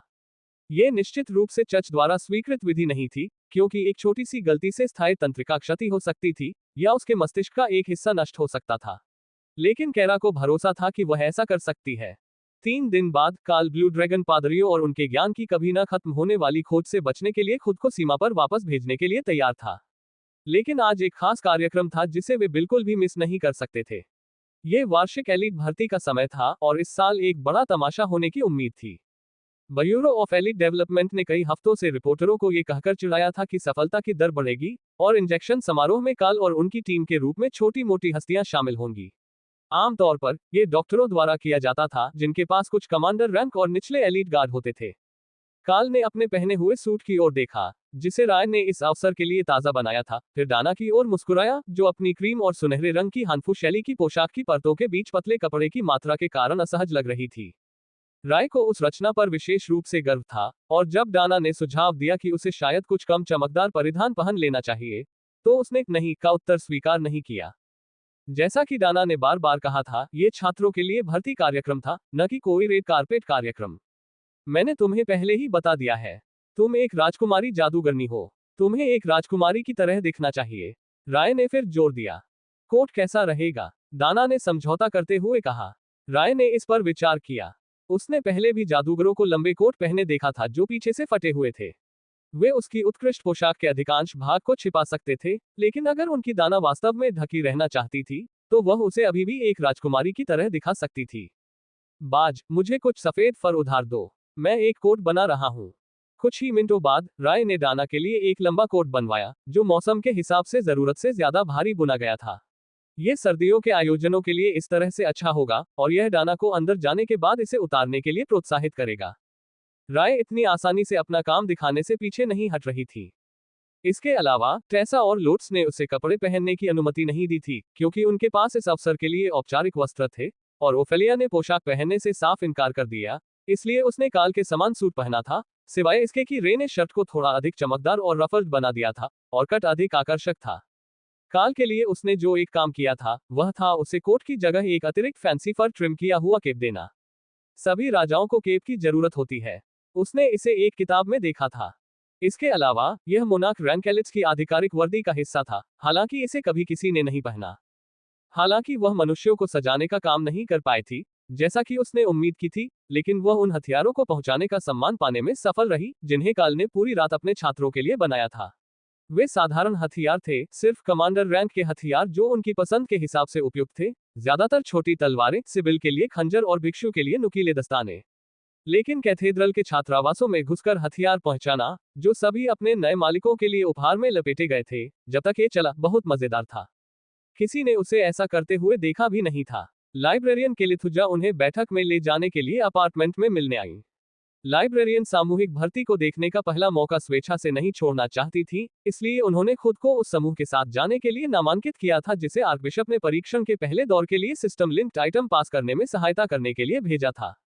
लेडी केली, आपसे फिर से मिलकर खुशी हुई। उम्मीद है कि हम इस कार्यक्रम के लिए ठीक से तैयार होंगे। काल ने उनका अभिवादन किया। ड्रैगन की हल्की मुस्कान ने उससे बता दिया कि भले ही उसने पहले तो उपनाम का विरोध किया था, लेकिन वास्तव में वह उसे नापसंद नहीं करती थी। आप इस बात से चिंतित हैं कि आप एक सूट पहनकर कम कपड़े पहनेंगे जिससे आपको उपनगरों में एक घर मिल जाएगा। मुझे लगता है कि आप ठीक रहेंगे। लेडी डाना बहुत खूबसूरत लग रही हैं और राजकुमारी ओफेलिया भी आज काफी आकर्षक लग रही हैं। मौलवियों का उल्लेख करने की कोई आवश्यकता नहीं थी, क्योंकि उन्होंने औपचारिक वस्त्र पहन रखे थे, इसलिए ब्लू ड्रैगन ने बस सभी को इशारा करके बाहर आने को कहा। हमारे लिए एक बस इंतजार कर रही है। मैंने लिमो का सुझाव दिया था, लेकिन नीति कहती है कि बाहरी वाहन सुरक्षा के लिए खतरा है और जागरण समारोह में आने के लिए उनका इस्तेमाल नहीं किया जाना चाहिए। उसने आगे कहा। यह बस सादे सफेद रंग की चर्च परिवहन बसों में से एक थी, जो पादरी को छोड़कर खाली थी। जब वे आगे बढ़ गए तो लाइब्रेरियन ने योजना का विवरण देना शुरू किया। हमारे पहुंचने पर जादूगर अवरोध को खोल देंगे ताकि हम सभागार के फर्श तक पहुंच सकें। फिर स्कूलों के अधीक्षक द्वारा पारंपरिक आंसू भरा भाषण दिया जाएगा, उसके बाद सहायक छात्रों को पहनने के लिए आपके समूह की वस्तुएं देंगे। एक बार जब सफल छात्रों के पहले बैच की पहचान हो जाती है और उन्हें ऑडिटोरियम से निकाल दिया जाता है, तो हम डॉक्टरों की मदद से सामान्य इंजेक्शन प्रक्रिया को आगे बढ़ाएंगे। जब तक आपको यह न लगे कि आप में से किसी एक द्वारा ये प्रक्रिया करने से यह बेहतर तरीके से काम करेगा। राय मुस्कुराए, मुझे लोगों को चाकू मारने में कोई आपत्ति नहीं है। ब्लू ड्रैगन ने उसे एक दयालु मुस्कान दी। मुझे इसमें कोई संदेह नहीं है कि यह कई अलग अलग स्तरों पर सच है, लेकिन छात्रों के मन को उनके जीवन के सबसे तनावपूर्ण क्षण के दौरान एक दोस्ताना चेहरा देखने से राहत मिलेगी। राय ने कंधे उचका दिए। ठीक है, मेरा ध्यान रखना। मैं कमरे के उस पार से हर नस देख सकता हूँ। हालांकि यह कई अलग अलग स्थितियों में एक उपयोगी कौशल था, दिव्य इंजेक्शन एक इंट्रामस्क्यूलर इंजेक्शन के रूप में दिया गया था। उन्हें नस खोजने की जरूरत नहीं थी। सुरक्षा दलों ने भीड़ को अलग किया जो अभी भी सभागार में प्रवेश के लिए इंतजार कर रही थी, और बस आसानी से लोडिंग स्थानों में पहुंच गई, जहां सफेद वस्त्र पहने अनुचरों का एक समूह टीम को अंदर ले जाने के लिए इंतजार कर रहा था। इस तरफ आइए, महोदय और महोदया। शिक्षा मंत्री आपका इंतजार कर रहे हैं। काल ने डाना के लिए अपना हाथ मोड़ा और वे गलियारों से गुजरे, जहां लोडिंग क्षेत्र से आगे बढ़ने पर पपराजी की कतार लगी हुई थी। वे एक साथ प्रवेश करते हुए काफी तमाशा कर रहे थे, किसी कहानी की किताब के कुलीनों की तरह। उनके पीछे पुजारिने और एक महिला शूरवीर थी। दबी हुई फुसफुसाहट ने दाना को सचेत कर दिया, लेकिन काल सुन सकता था कि यह सब उसकी पोशाक की प्रशंसा थी, या यह अनुमान था कि ये गणमान्य व्यक्ति कौन थे। उनमें से कुछ जाने पहचाने चेहरे थे, लेकिन ऐसा लग रहा था कि वे काल और दाना को उनके औपचारिक रूप और उनके बालों के स्टाइल के साथ तुरंत पहचान नहीं पाए। मंत्री ने विनम्रतापूर्वक सिर हिलाते हुए काल के बगल में कदम रखा और चुपचाप उन्हें सभागार के फर्श के चारों ओर अवरोध की ओर ले गए, जहां जादूगरों ने उनके प्रवेश के लिए अवरोध को थोड़ा खोल दिया। जैसे ही वे लकड़ी के फर्श पर आए, भीड़ शांत हो गई। कृपया आज के हमारे विशेष अतिथियों का स्वागत करें। शिक्षा मंत्री डेविस, अधिपति केलिथुजा कैथेड्रल लाइब्रेरी के मुख्य लाइब्रेरियन, सम्राट काल अपने सहयोगियों लॉर्ड थोर और लेडी रे के साथ, राजकुमारी दाना, राजकुमारी ओफेलिया, और अंत में शाही उच्च पुजारिन टेसा और लोट्स। उद्घोषक ने प्रत्येक नाम के बाद रुककर उन्हें विनम्र तरीके से झुकने या प्रणाम करने के लिए कहा, और फिर भीड़ की ओर हाथ हिलाया। फिर अधीक्षक ने अपना भाषण शुरू किया, और काल को एहसास हुआ कि लाइन में खड़े कई लोगों को उद्घाटन समारोह सुनने को नहीं मिलेगा। कार्यक्रम तो कार्यक्रम ही थे, और हर कोई प्रक्रिया शुरू करने के लिए उत्सुक था। यह भाषण भी उतना ही नीरस और लंबा था जितना कि काल को याद था, और उन्हें आश्चर्य हुआ कि क्या स्थानीय स्कूल अधीक्षकों ने भी एक ही तैयार भाषण पढ़ा था। जब नौकरशाह बड़बड़ा रहे हों, तब सीधा चेहरा और पेशेवर रुख बनाए रखना एक कला थी, और काल ज्यादातर छात्रों के चेहरों पर विभिन्न भावों को देखकर अपना मनोरंजन करते थे। सोचने पर उसे ऐसा करते हुए सिर्फ 2 साल ही हुए थे। आखिरकार मुख्य भाषण समाप्त हो गया और अधीक्षक ने काल के समूह की ओर इशारा किया। एलिट्स अब इंडक्शन समारोह का पहला दौर शुरू करेंगे। इस साल हमारे पास एक बेहतर प्रक्रिया है और हमें छात्रों की बढ़ती संख्या की उम्मीद है। कृपया धैर्य रखें क्योंकि वे काम कर रहे हैं और समारोह के बाद एक आधिकारिक बयान जारी किया जाएगा। काल और अन्य लोग इस प्रकार फैल गए कि उन्हें वस्तुओं को पास करने के लिए सीटों की एक पंक्ति मिल गई। तुम पूरी तरह से धोखा देने वाले हो, है ना? कैरा ने पूछा, लेकिन उसकी आवाज में ज्यादा मांग थी। वह मनोरंजन चाहती थी। काल ने उसे कोई जवाब नहीं दिया और अंगूठी पहले छात्र को थमा दी। उसके साथ आए सहायक ने छात्रों की पूरी पंक्ति के लिए पर्याप्त संख्या में अंगूठी इकट्ठी कर ली थी और उसके पीछे बैठे शिक्षक छात्रों को प्रक्रिया समझाते थे। उसके बाद सैनिक उन्हें सुरक्षित प्रतीक्षा कक्ष में ले जाते थे। लेकिन चूंकि ये छात्र पूरी तरह होश में होंगे, इसलिए वे भीड़ में अपने माता पिता को अलविदा कह सकेंगे। लड़का घबराहट में पसीना बहा रहा था जब उसने अपनी उंगली पर अंगूठी पहनी और यह उसे फिट हो गई। सिस्टम नोटिफिकेशन में जाने पर उसकी आंखें खाली हो गईं, इसलिए काल आगे बढ़ गया। दूसरे लड़के को कुछ नहीं हुआ, वह भ्रमित दिख रहा था। लेकिन तीसरा लड़का बार बार स्लैश शब्द बुदा रहा था, जाहिर तौर पर योद्धा वर्ग को प्रकट करने की कोशिश कर रहा था। करो, चलो, तुम्हें पता है कि तुम करना चाहती हो, कैरा ने जोर दिया, जबकि काल ने उसे अनदेखा कर दिया। अंगूठी उसे पहनाई गई और काल एक डरी हुई लड़की की ओर बढ़ा जो उसे लोट्स की याद दिलाती थी। वह मिट्टी और फूलों की तरह महक रही थी और काल देख सकता था कि वह समारोह शुरू होने तक बाहर खेल रही थी, बिना हाथ धोने के भी।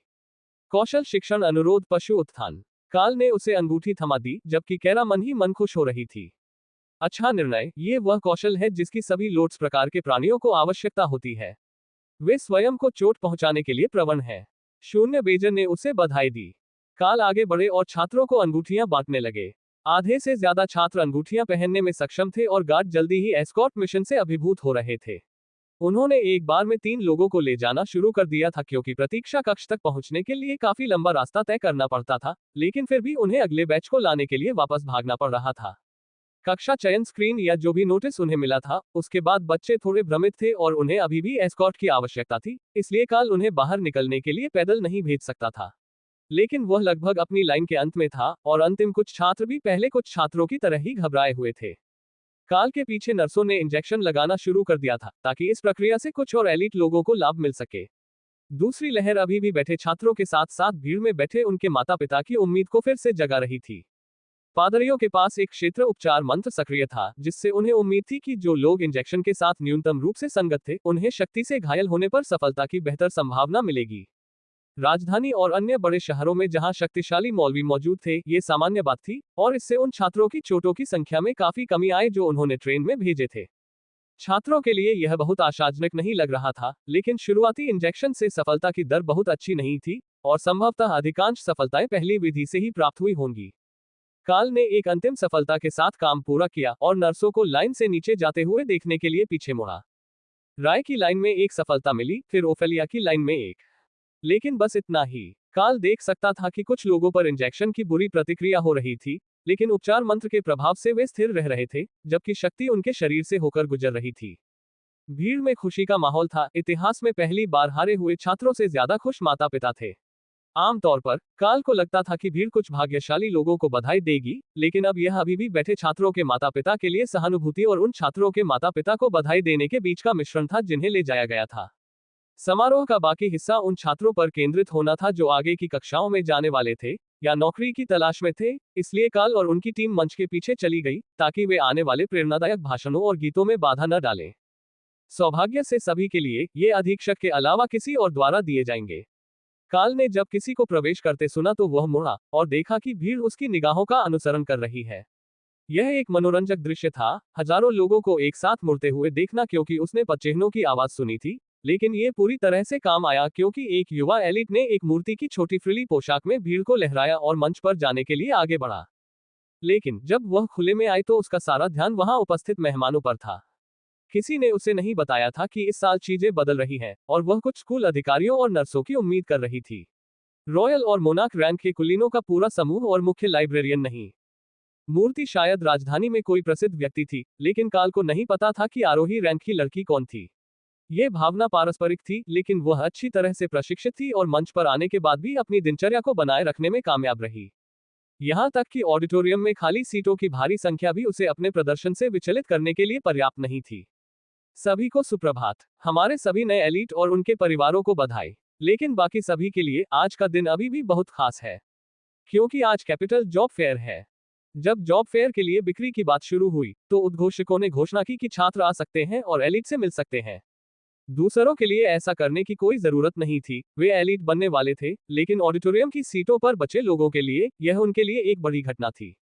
काल मंच से नीचे उतरकर बच्चों से मिलने आए, जो ये देखकर हैरान थे कि कोई वास्तव में उनसे बात करने के लिए नीचे आ रहा था, न कि केवल ऊपर से उनके सवालों के जवाब देने के लिए। मिस्टर मोनाक, क्या ये सच है कि आपने शहर के उत्तरी हिस्से की रक्षा के लिए सैनिकों का नेतृत्व किया था? बच्चों में से एक ने पूछा, उसकी आंखें नायक भक्ति से चमक रही थी। सिर्फ मैं ही नहीं, मेरी पूरी टीम शहर के उत्तरी हिस्से में फैल गई ताकि हम समन्वय कर सकें। इतने सारे बहादुर सैनिकों के साथ हमें अपना सर्वश्रेष्ठ प्रदर्शन करना था। काल ने सहमति जताई। बच्चों का एक समूह तुरंत उसके पास आया और उसे गले लगा लिया तथा काल को याद दिलाया कि इनमें से कई लोगों के परिवार सेना में हैं। टीम के बाकी सदस्य स्कूल अधिकारियों के साथ मंच पर ही रहे, हालांकि लोट्स छात्रों से बात करने के लिए किनारे पर बैठे थे। बच्चे एक दूसरे से बातचीत कर रहे थे और एक सवाल पूछ रहे थे, तभी एक लड़की ने काल की ओर इशारा किया और चौंक कर बोली, मुझे पता है तुम कौन हो। तुम लाइटनिंग सेरो के साथ खबरों में थे। मुझे लगता है कि तुम तब भी कमांडर या रॉयल थे, है ना? क्या तुम अभी आगे बढ़े हो? क्या हम सेरो देख सकते हैं? उसने पूछा। काल मुस्कुराया। थोर अभी स्टेज पर खड़ा है, हरे बाल और चमकता हुआ कवच। यह एक परिवर्तन मंत्र है जो उसे इंसान जैसा दिखने देता है। हालांकि उसे ये सुनकर खुशी होगी कि आप उसके प्रशंसक हैं। हालांकि मेरा एक और दोस्त है जो नमस्ते कहने के लिए बाहर आ सकता है। कैरा, क्या तुम छात्रों से मिलना चाहोगी? कैरा स्टेज के किनारे पर आकर खड़ी हो गई, छात्रों की तरफ देखते हुए, फिर अपने पंख फैलाकर काल के कंधे पर कूद पड़ी। वह बच्चों को करीब से देखने के लिए अपने पंजे काल की छाती पर रखकर नीचे झुकी, फिर उसने लड़की की नाक को छुआ और उसके गाल को चाटा। कैरा को इस बात का बहुत मजा आया कि बच्चे उसकी तारीफ करने लगे और काल ने महसूस किया कि थोर मानसिक रूप से अपनी आंखें घुमा रहा है। क्या बच्चे कुछ सेकंड पहले ही उसकी तारीफ नहीं कर रहे थे और सेरो को देखने के लिए उत्सुक नहीं थे? वह बेशर्म बहन बस खुशी खुशी सारा ध्यान अपनी ओर खींच रही थी। लेकिन थोर को अपने झुंड पर नजर रखने में कोई समस्या नहीं थी, जबकि वे इतने सारे अजनबियों के बीच थे और दुनिया की बहुत सी चीजें कैरा को नुकसान नहीं पहुंचा सकती थी। ऐसा नहीं है कि बच्चे कोशिश कर रहे थे। उन्हें लग रहा था कि कैरा कोई पालतू जानवर है और उसे कुछ मिनटों के लिए उनका ध्यान आकर्षित करने में कोई परेशानी नहीं है। हमारे पास एक योजना है। रेमी और लुट्स और मैं बेबी रॉक को ढूंढने जा रहे हैं और उसके जाने से पहले उसके कान ठीक कर देंगे। सुनिश्चित करें कि मनुष्य हमें रोकने की कोशिश न करे। कैरा ने काल को सूचित किया क्योंकि ध्यान कम होने लगा था। मैं आपके लिए एक एस्कॉर्ट लाऊंगा। काल ने एक सैनिक को इशारा करके बुलाया और संक्षेप में स्थिति बताई। रेमी एक बार पीछे के कमरे में पहुंच गई, तो वह बाहर आ गई, ताकि वे कहीं से भी प्रकट हुई नागा रानी से लोगों को भयभीत न करे। रे ने सोचा कि यह बहुत मजेदार होगा, लेकिन वह ये भी सोच रही थी कि वह कुछ समय के लिए मकड़ी बन जाए ताकि लोग उससे बेवकूफाना सवाल पूछना बंद कर दें। कैरा सिस्टम मैसेजेस के साथ संवाद करने में खुश थी, जिससे सिबिल को पता चल गया कि वे आ रहे हैं, और लोट्स को गलतफहमी नहीं हुई कि वे क्या करने वाले थे जब उन्होंने दुष्ट पर विनाशकारी जादू का उपयोग करना शुरू किया। इसमें उन्हें कुछ मिनट लगे, लेकिन कैरा के कान के अंदर की सावधानीपूर्वक जांच करने और सिबिल के कान से उसकी तुलना करने के बाद लोट्स को यकीन हो गया कि वह अपने उपचारात्मक जादू से नष्ट हुए ऊतक को पुनः ठीक से कार्यात्मक आंतरिक कान की संरचना में बदल सकती है। सिबिल अभी भी इस पूरे विचार से काफी आशंकित थी, क्योंकि इसमें उसके पूरे आंतरिक कान को नष्ट करने के लिए डिसइंटीग्रेट का उपयोग करना, फिर उसके सिर के गायब हिस्से को फिर से बनाने के लिए एक उपचार औषधि और लोट्स के रीग्रोथ उपचार मंत्र का उपयोग करना शामिल था। लोट्स ने दुष्ट को धीरे से थपथपाया क्योंकि उन्होंने अपनी तैयारी पूरी कर ली थी। आराम करो और बिल्कुल शांत बैठो। हम कुछ ही समय में तुम्हें ठीक कर देंगे। रेमी ने इस विषय पर व्यापक शोध किया है और उसने तुम्हें ठीक होने में मदद करने के लिए कस्टम पोषण बनाए हैं। संभावनाएं बहुत अच्छी हैं कि इस कमरे से जाने से पहले तुम समूह के किसी भी अन्य व्यक्ति की तरह सुन पाओगे। सिबिल की टीम के बाकी सदस्य उत्सुकता से देख रहे थे क्योंकि उसने अनिच्छा से सिर हिलाया और रेमी ने कैरा को सिर हिलाने से पहले 2 छोटे पोषण निकाले। शून्य बेजन ने तीव्रता से ध्यान केंद्रित किया, फिर विघटन को सक्रिय किया। इससे आधे सेकंड पहले रेमी ने सिबिल के दोनों कानों में एक ही समय में औषधि छिड़की और लोट्स ने अपना उपचार मंत्र शुरू किया। 5 सेकंड तक, जो देखने वालों को घंटों जैसा लगा, सिबिल के कानों से खून टपकता रहा, फिर धीरे धीरे गायब हो गया। जब प्रक्रिया पूरी हुई, तो उसके कानों का आकार बदल गया था, छोटे और गोल के बजाय थोड़े नुकीले हो गए थे। लेकिन इसके अलावा, लोट्स को यकीन था कि उसने जादू ठीक से किया था। शायद ये सिर्फ इसलिए था क्योंकि उसे लगा कि नुकीले कान प्यारे लगते हैं। यही कारण था। उनकी बात समाप्त होने के कुछ सेकंड बाद तक कमरे में शांति छाई रही, फिर सिबिल की चीख सुनाई दी, उसके बाद दर्द से कराह उठी। मैं दिल की धड़कन सुन सकती हूँ। तुमने गलत किया। सुनने में दर्द होता है, इसे बंद करो। उसने मैसेज करके शिकायत की। ओह ठीक है, आवाज को दबाने के लिए कोई एवेक्स नहीं है। लो, इसे लगाओ। लोट्स की आवाज सुनकर दुष्ट को तकलीफ हुई, लेकिन एक बार जब ये प्लग लग गए, तो उसने राहत की सांस ली। उसने अपना मुंह बनाया और भौहें सिकोड़ने से पहले कई किलकारियां निकाली और अपनी टीम को एक सामूहिक संदेश भेजा। मुझे नहीं पता कि मुंह से आवाजें कैसे निकाली जाती हैं। सामूहिक रूप से हाथापाई शुरू हो गई। मैंने इस बारे में नहीं सोचा। क्या तुम समझती भी हो कि लोग क्या कह रहे हैं? लोट्स ने धीरे से पूछा, क्योंकि वह उसके नाजुक कानों को चोट नहीं पहुंचाना चाहता था। सिबिल ने सिर हिलाया और उन्हें अंगूठा दिखाया। मुझे लगता है कि सिस्टम मेरे लिए वैसे ही अनुवाद करता है जैसे मिस्टर काल ने कहा कि यह हॉक्स के लिए करता है, क्योंकि मैं आपको बात करते हुए देखे बिना भी पूरी तरह से समझ जाता हूँ। मैंने पहले कभी शब्द नहीं सुने हैं, लेकिन मुझे विश्वास है कि आपकी आवाज बहुत सुंदर है। लोट्स ने सिबिल को गले लगा लिया, जो मन ही मन हंस रही थी कि पुजारिन अपनी प्रशंसा पाकर कितनी खुश थी। क्या दुनिया में इतनी जोर से आवाज होनी चाहिए? क्या कोई वॉल्यूम कंट्रोल है? मैं ऑडिटोरियम में लोगों की बातें सुन सकता हूं और यह ध्यान भंग करने वाला है। सिबिल ने कमरे में मौजूद सभी लोगों को संदेश देते हुए पूछा। रंगरूटों की टीम के बाकी सदस्यों ने उसे ऐसे देखा जैसे वह पागल हो, लेकिन कैरा ने बस कंधे उचका दिए। सही लगता है। हमारी डाना की जेब में कैंडी है, मैं रैपर के चरमराने की आवाज सुन सकता हूँ। जोन ने अपनी उंगलियां चटकाई, जिससे सबका ध्यान उनकी ओर चला गया और सिबिल फिर से चौंक गई। आपने कैरा को एक पैटर्न के रूप में इस्तेमाल किया। कैरा इंसानों की तरह नहीं सुन सकती। आपने उसकी सुनने की क्षमता को बहुत संवेदनशील बना दिया है। मैं दरवाजा बंद होने पर इस कमरे के बाहर दिल की धड़कन या कुछ भी नहीं सुन सकता। अगर कैरा बंद दरवाजे से 50 मीटर दूर से कैंडी के रैपर सुन सकती है, तो यह निश्चित रूप से इंसान की सुनने की क्षमता नहीं है। युवा पादरी ने समझाया। कैरा और लोट्स एक दूसरे को एक पल के लिए घूरते रहे, फिर कैरा ने कंधे उचका दिए। हालांकि अब इकोलोकेशन बहुत अच्छी तरह से काम करना चाहिए, है ना?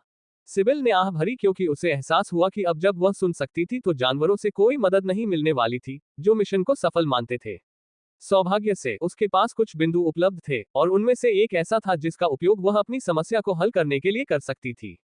मौन निर्दिष्ट क्षेत्र के भीतर सभी ध्वनि को धीमा कर देता है। अगर वह इसे अपने सिर पर डाल ले तो उसे फिर कभी कुछ सुनने की जरूरत नहीं पड़ेगी। 15 मिनट तक अभिजात वर्ग के साथ बातचीत के बाद नौकरी मेला आधिकारिक तौर पर शुरू हो गया। बूथों को ऑडिटोरियम के बाहर पार्क में नियोक्ताओं द्वारा स्थापित किया गया था, जो श्रमिकों और प्रशिक्षुओं की तलाश कर रहे थे। पहला घंटा नए स्नातकों के लिए समर्पित था और फिर सप्ताहांत का बाकी समय आम लोगों के लिए नौकरी की तलाश के लिए था। ये केवल राजधानी की कंपनियों तक ही सीमित नहीं था, बल्कि आसपास के क्षेत्रों की कंपनियों तक भी सीमित था, तथा अधिकांश पद विश्वविद्यालय से शिक्षित तथा निम्न श्रेणी के कुलीन लोगों द्वारा भरे जाते थे। लाइब्रेरियन ने काल को कंधे से धक्का दिया। क्या तुम पूर्णकालिक नौकरी की तलाश में जा रहे हो? तुम्हें पता है, लोगों के बीच अपनी सार्वजनिक छवि और प्रतिष्ठा बनाने के लिए कुछ। अगर तुम अधिपति पद की प्रतीक्षा करोगे, तो तुम ऐसे आरामदेह कामों के लिए बहुत व्यस्त हो जाओगे। काल ने अपना सिर हिलाया। मेरे दिमाग में पहले से ही एक योजना है। मुझे बस उम्मीद नहीं थी कि चीजें इतनी जल्दी बदल जाएंगी। लेकिन इससे मुझे याद आया, मुझे योजनाओं को गति देने के लिए एक निश्चित बैंकर से बात करनी होगी। लाइब्रेरियन केलिथुजा ने सिर हिलाया, फिर विश्वविद्यालय के कुछ शोधकर्ताओं के साथ शामिल हो गए जो श्रमिकों की तलाश में परियोजनाएं प्रस्तुत कर रहे थे। डाना ने काल की पसलियों पर हाथ मारा। तुमने कोई प्रोजेक्ट प्लान किया है? काल हंसा। कुछ हद तक। मूल रूप से मैं अपने नाम के साथ एक बड़े कार्यालय टॉवर या कुछ और प्रायोजित करने जा रहा था। लेकिन अब मेरे पास एक बेहतर विचार है, क्योंकि हम जानते हैं कि बीस्ट रेंजर्स को कैसे जगाया जाए। मुझे लगता है कि मुझे संभावित रूप से लाभकारी जानवरों को पालने के लिए एक परिसर शुरू करना चाहिए। एक बार जब हमारे पास परिसर के लिए जगह होगी, तो मुझे ये पता लगाना होगा कि वास्तव में निवासियों को कैसे लाया जाए, लेकिन रिश्वत के उचित उपयोग के साथ यह बहुत कठिन नहीं होना चाहिए। डाना हंस पड़ी और टेसा ने काल को उत्सुकता भरी नजर से देखा। क्या तुम अनाथ जानवरों को ले जाने की योजना बना रहे हो, या भटकते हुए सेरोपैक या कुछ और? दोनों ही, मुझे लगता है। यह एक बढ़िया योजना है। मुझे अपने रनक्राफ्टिंग पर काम करने की जरूरत है, लेकिन उन्हें खिलाने के लिए फसल उगाना संभव होना चाहिए, जिस तरह से जानवरों के लिए जगह होती है। फिर जब रेंजर्स आगे बढ़ रहे हैं और नए साथी की तलाश में आते हैं, तो हम कमीशन ले सकते हैं। इसके अलावा कई अन्य उन्नति विकल्प भी उपलब्ध थे जो बीस्ट रेंजर नहीं थे, लेकिन रेंजर्स को एक जादुई जानवर चुनने की अनुमति देते थे। और अगर वे नए दोस्त ढूंढने के लिए आपके फार्म पर नहीं आते तो क्या होगा? टेसा ने पूछा। फिर हम इसे ग्रीन ड्रैगन क्लरिक्स के लिए एक पालतू चिड़ियाघर के रूप में विज्ञापित करेंगे। हम अमीर हो जाएंगे। टेसा और ओफेलिया जोर से हंसने लगी, जबकि डाना ने आह भरी और काल के बगल में झुक गई। उसने अपना हाथ उसके कंधे पर रखा और जादूगरनी की ओर देखकर मुस्कुराया। देखो, यह एक शानदार योजना है।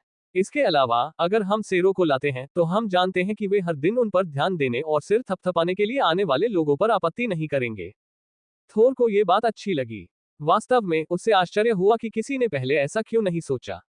अच्छा खाना खोजने के लिए यात्रा करने की जरूरत नहीं, और प्रकृति के पादरी के सिर थपथपाने की जरूरत नहीं। शुद्ध विलासिता।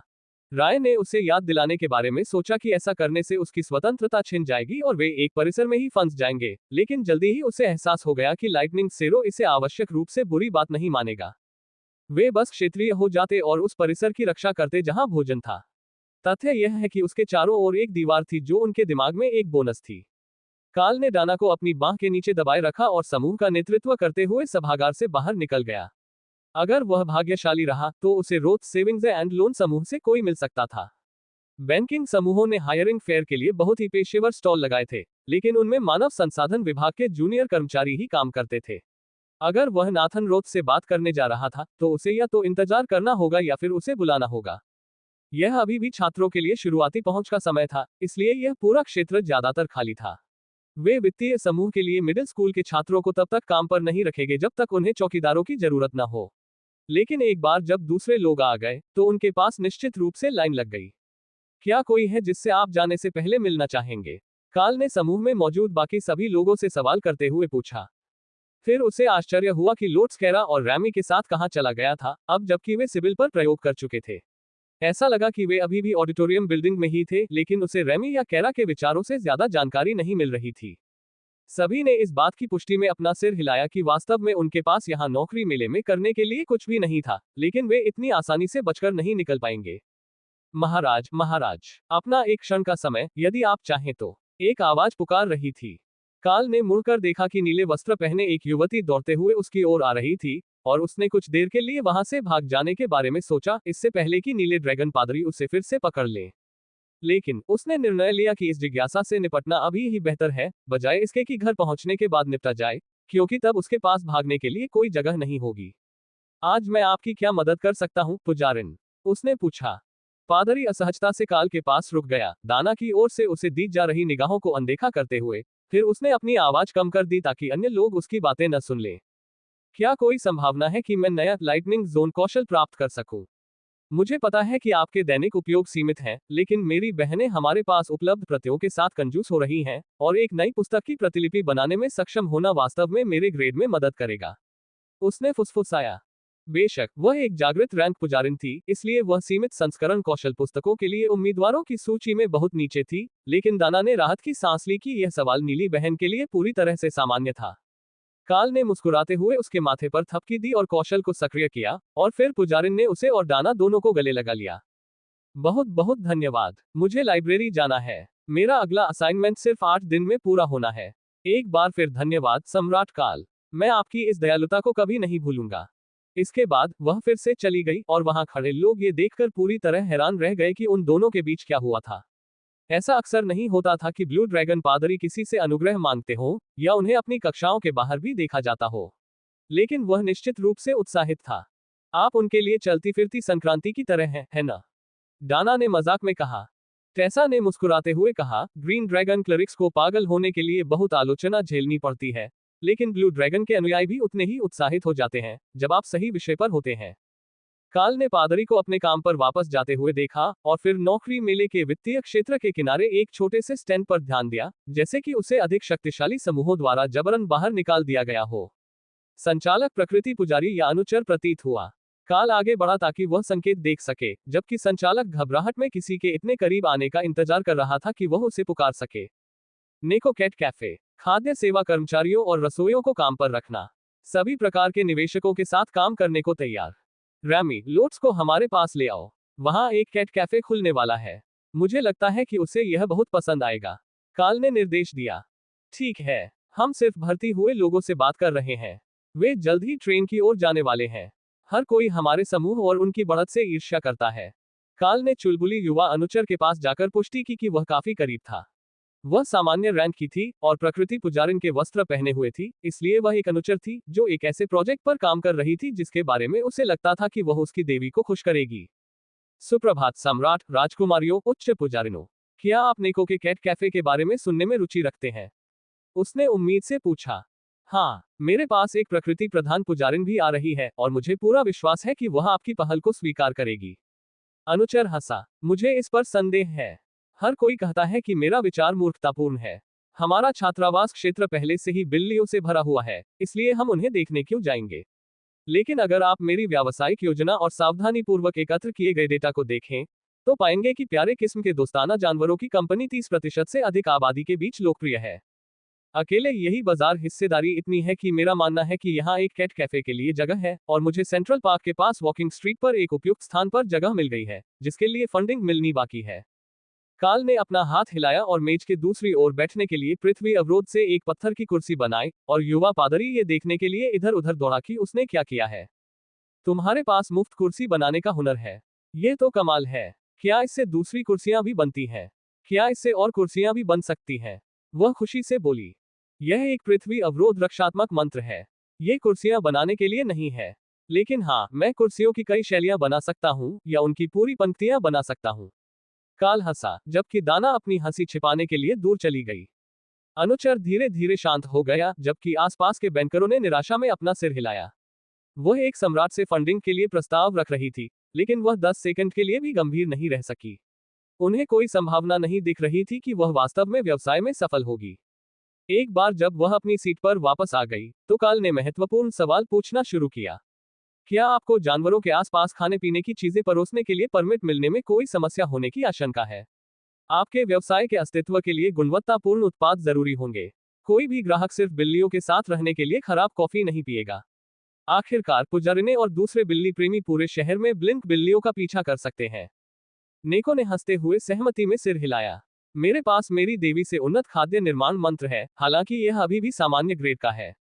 वास्तव में उच्च कुलीनों के मानकों के अनुरूप नहीं है, लेकिन यह मुझे बुनियादी उत्पादों और मसालों की पूरी श्रृंखला बनाने की अनुमति देता है, और मैं एक उत्कृष्ट बेकर हूं। जो उत्पाद अधिक कठिन है, साथ ही चाय की विशिष्ट किस्मों का ऑर्डर मुझे देना होगा। अनुमानित लागतें व्यवसाय योजना में हैं। काल ने देखा कि वह अच्छी तरह से तैयार थी। उसके पास पूरा मेनू था, जिसमें सभी सामग्री और लागत सूचीबद्ध थी। वह जो कुछ भी बना रही थी उसे बनाने और तैयार करने में लगने वाला समय साप्ताहिक आधार पर सूचीबद्ध था। कर्मचारियों के घंटे, जानवरों के रखरखाव की लागत और अन्य सभी लाइन आइटम जो काल खदानों में व्यय पत्रक पर अपेक्षित थे। टेसा उसके कंधे के ऊपर से पढ़ रही थी, क्योंकि उसे वास्तव में लोगों को भोजन कराने की अर्थव्यवस्था के बारे में जानकारी थी और वह उत्साहजनक चेहरे बना रही थी, इसलिए काल ने मान लिया कि ये संख्याएं अजीब नहीं थीं। अंतिम पृष्ठ पर विस्तृत रूप से बताया गया था कि उसे क्या चाहिए। उपकरण और मरम्मत के लिए कुल 1,50,000 क्रेडिट, साथ ही स्थान पर पट्टे के लिए। काल ने अंदर ही अंदर आह भरी जब उसे एहसास हुआ कि स्थान के लिए वार्षिक पट्टा केवल 30,000 क्रेडिट था, जो उसके अपार्टमेंट के एक महीने के किराए से मुश्किल से ज्यादा था। वह वास्तव में बहुत ज्यादा फिजूल खर्ची कर रहा था। तो मेरी प्राथमिक चिंता यह है कि क्या आप विश्वसनीय कर्मचारी, साथ ही साथ उचित रूप से सामाजिकृत बिल्लियां पा सकेंगे। आखिरकार, अगर किसी बिल्ली में थोड़ा भी गुस्सैलपन हो तो वह कैट कैफे में समस्या बन सकती है। काल ने उसे बताया। नेको ने सहमति में सिर हिलाया। सौभाग्य से हमारे पास एक स्थिर स्रोत है। ये पेज 7 पर है। एक आश्रय है जो मेरे साथ काम करने को तैयार है ताकि बिल्लियों को सीधे कैफे से गोद लिया जा सके, अगर ग्राहक इच्छुक हो। ये सभी की जीत है। उस समय लोट्स भीड़ के बीच से दौड़ता हुआ आया, जो उसके चारों ओर फैल रही थी, क्योंकि पुजारिन ने रैमी को आत्मा सांप के रूप में एक हार के रूप में पहना हुआ था, और कैरा उसका पीछा कर रही थी।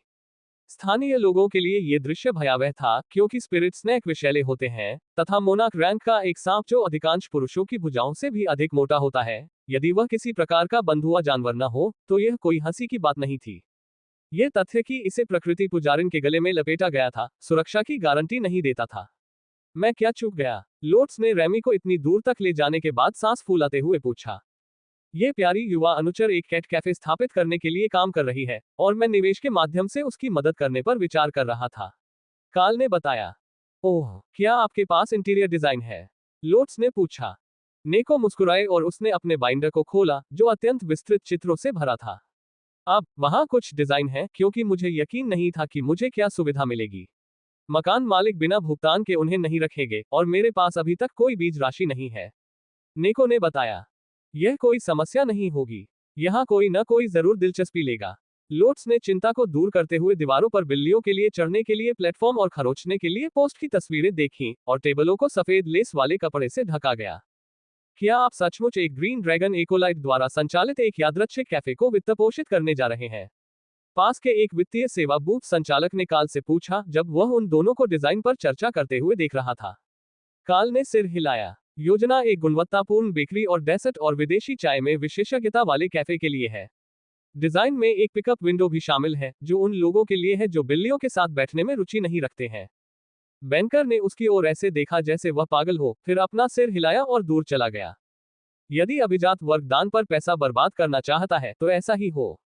शक्तिशाली अभिजात वर्ग के जमावड़े ने कुछ छात्रों का ध्यान आकर्षित किया, जिसके कारण कैरा और रैमी को अपने स्थानों पर वापस जाना पड़ा।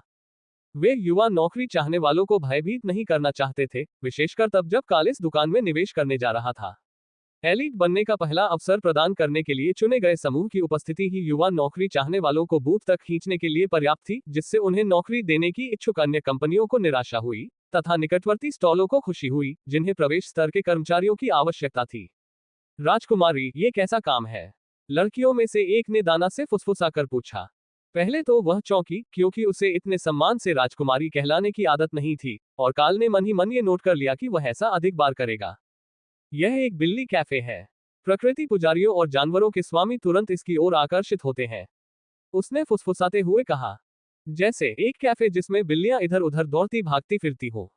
ये बढ़िया है। क्या वे लोगों को नौकरी पर रख रहे हैं? मैं इसके लिए आवेदन करूंगी। लोट्स ने आकर लड़की को पीछे से गले लगा लिया। हाँ, बातचीत पूरी होते ही वह नौकरी पर रख लेगी। उनके पास 10 सर्वर और 4 बेकरी स्टाफ के लिए जगह है। उन लड़कों में से एक, जो मुख्यतः अभिजात वर्ग को बेहतर ढंग से देखने के लिए आया था, आश्चर्य से उसकी ओर देखने लगा। वे सब कुछ घर में ही पकाएंगे। अधिकांश स्थानों पर पेस्ट्री का ऑर्डर दिया जाता है, उन्होंने टिप्पणी की। वे मिठाई और स्नैक्स में विशेषज्ञ होंगे, पूर्ण भोजन में नहीं, इसलिए एकोलाइट सभी बेकिंग में मदद के लिए कर्मचारियों को काम पर रखना चाहती है। लोट्स ने उसे प्रसन्नतापूर्वक बताया। मैं अपने दोस्तों को बुला लूंगा, उनके माता पिता बेकर हैं। फिर वह भाग गया और लोट्स को बहुत प्रसन्न छोड़ गया। इस तरह से एकोलाइट के लक्ष्यों को पूरा करने में उन्हें ज्यादा समय नहीं लगेगा। लेकिन इससे भी बेहतर ऐसा लग रहा था कि उसे फंडिंग के लिए किसी से भीख मांगने की जरूरत नहीं पड़ेगी। एक उच्च पुजारिन के रूप में उसकी कमाई चर्च की भलाई के लिए थी और वह वजीफे पर रहती थी। खैर, सिद्धांत रूप में ज्यादातर वह हॉक के मांस के ढेर और राय की डिजाइन प्रतिभा पर निर्भर रहती थी। यहां तक कि उसने जो शाही पुजारिन के वस्त्र पहने थे वे भी राय द्वारा बनाए गए थे, न कि चर्च द्वारा। ये वस्त्र ज्यादा आरामदायक थे और उनमें राय के रेशम की खुशबू थी, ठीक वैसे ही जैसे लोट्स का पसंदीदा झूला। सर्वर बनने के लिए आवेदकों को ढूंढना बहुत आसान था और टेसा ने अगले 5 मिनट में 30 से ज्यादा लोगों की सूची बना ली, इससे पहले कि लड़का अपने दोस्तों के साथ वापस आता। क्या हम बहुत देर से आए हैं? उसने टेसा के चारों ओर जमा हुई लाइन को देखकर लोट्स से पूछा। बिल्कुल नहीं, कुछ साक्षात्कार होंगे, लेकिन कुशल बेकर्स के बाद में आने की उम्मीद थी, इसलिए मुझे नहीं पता कि अभी सूची में कोई है या नहीं। इसने एक बैंकर का ध्यान आकर्षित किया जिसने पहले काल की रुचि का उपहास किया था। ऐसा लग रहा था कि यह व्यवसाय शुरू हो जाएगा और वह एक मास्टर पेटिसियर को जानता था जो बेरोजगार हो गया था क्योंकि उसके नियोक्ता ने अपना व्यवसाय एक रियल एस्टेट निवेशक को बेचने के लिए बंद कर दिया था। विचार चाहे कितना भी अजीब क्यों ना हो, यदि उनके पास एक वास्तविक मास्टर बेकर होता जो एक प्रकृति पादरी के साथ काम करता, तो कोई कारण नहीं था कि वे सफल न हो सके, और जब कुछ महीनों में एकोलाइट अपरिहार्य रूप से बाहर हो जाए तो उसका मित्र कार्यभार संभालने में सक्षम हो सकता था। उसने उसे जल्दी लाने के लिए एक धावक को भेजा।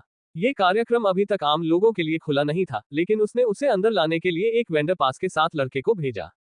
जब वे एक सम्राट की सनक और धन संपत्ति से निपट रहे थे तो थोड़ी सी शुरुआत दुनिया में बहुत बड़ा अंतर ला सकती थी। काल ने स्पष्ट रूप से देखा कि ओफेलिया और रे गायब हो गए, संभवतः शैडो सटेप के उपयोग से। लेकिन वह सौदों को अंतिम रूप देने और दुकान के लिए फंडिंग दस्तावेजों पर हस्ताक्षर करने में व्यस्त था। मास्टर बेकर कुछ ही मिनटों बाद वहां पहुंच गई, क्योंकि वह किसी भी तरह वहां जाने का इरादा रखती थी, कार्यकारी शेफ की नौकरी की तलाश में। वह खुद ही वहां पहुंची, लेकिन वित्तीय समूह के लिए विक्रेता का बैज पहने हुए थी। अनुचर नेको, उसने विनम्रता से पूछा। हाँ, मैं मास्टर बेकर जेनेवीव हूँ। मैं आपकी दुकान में हेड बेकर बनने के लिए आवेदन करना चाहती हूँ। मुझे विशेष रूप से बेक सामान, रसीले पदार्थ और डेसर्ट बनाने का दशकों का अनुभव है। अगर आपके पास समय हो तो क्या हम बात कर सकते हैं? इससे नेको बहुत घबरा गई। वह ऐसे योग्य आवेदक के लिए तैयार नहीं थी, और अब जब कोई था, तो उसे यकीन नहीं था कि उसका प्रस्ताव उसकी दिलचस्पी बनाए रखने के लिए पर्याप्त भी होगा। हाँ, यह एक बेहतरीन समय है, क्योंकि हमारे पास बेक प्रशिक्षुओं की एक जोड़ी मौजूद है, और भी आने वाले हैं। मुझे लगता है कि हम प्रस्ताव के साथ शुरुआत कर सकते हैं। ये कहाँ है? चलो शुरू करते हैं। निको ने बड़बड़ाया, फिर अपने फोल्डरों में सही पृष्ठ मिलने पर खुद को संभाला। जेनेवीव ने 2 पृष्ठ का दस्तावेज लिया और उसे ध्यानपूर्वक पढ़ा, फिर उसे दोबारा पढ़ा।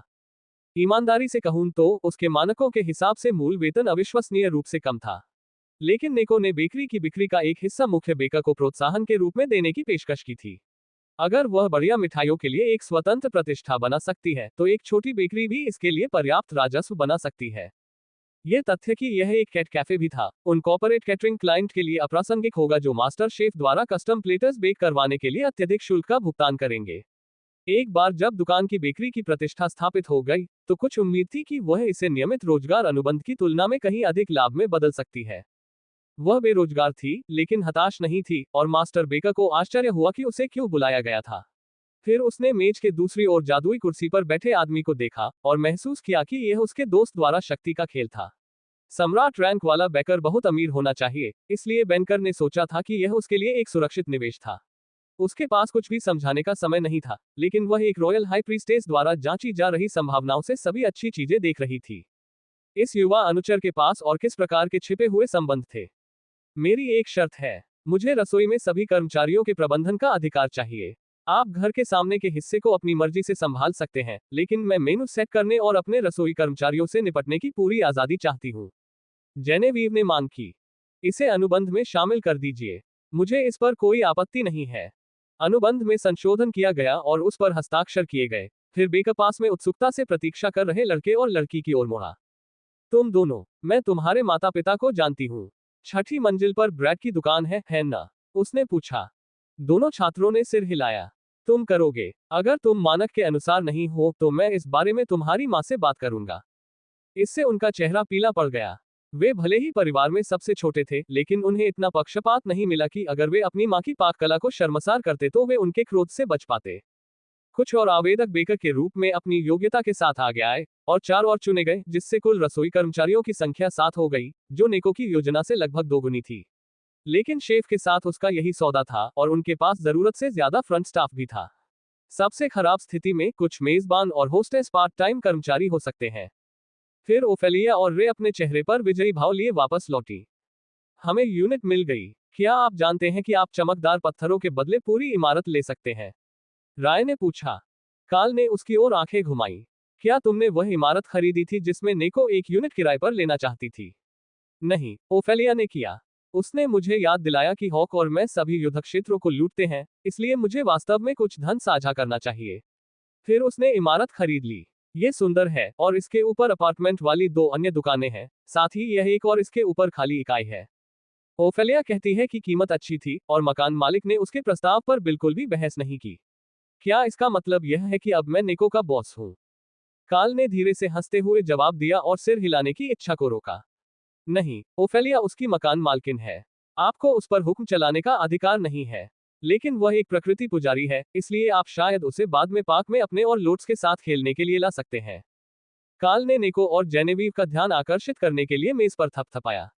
यह इमारत मेरे सहयोगी ने खरीदी है, इसलिए किराए के अनुबंध की गारंटी दी जा सकती है, और बेकरी के ऊपर आवासीय इकाई भी इसमें शामिल है। जेनेवीव मुस्कुराई, और निको उठकर उस लंबी महिला को कमर से गले लगाने लगी। तो हम रसोई के उपकरणों की खरीदारी कब शुरू करेंगे? मैं सामने वाले हिस्से का ध्यान रखूंगी, और जैसे ही मैं इस फंडिंग दस्तावेज को संसाधित करूंगी, हमें नवीनीकरण के लिए आवश्यक सभी धनराशि मिल जाएगी। निको ने काल द्वारा हस्ताक्षरित कागजात दिखाते हुए समझाया। उनके बगल में बैठे बैंकर ने अपना गला साफ किया। मेरे पास यहाँ एक मोबाइल एक्सेस टर्मिनल है।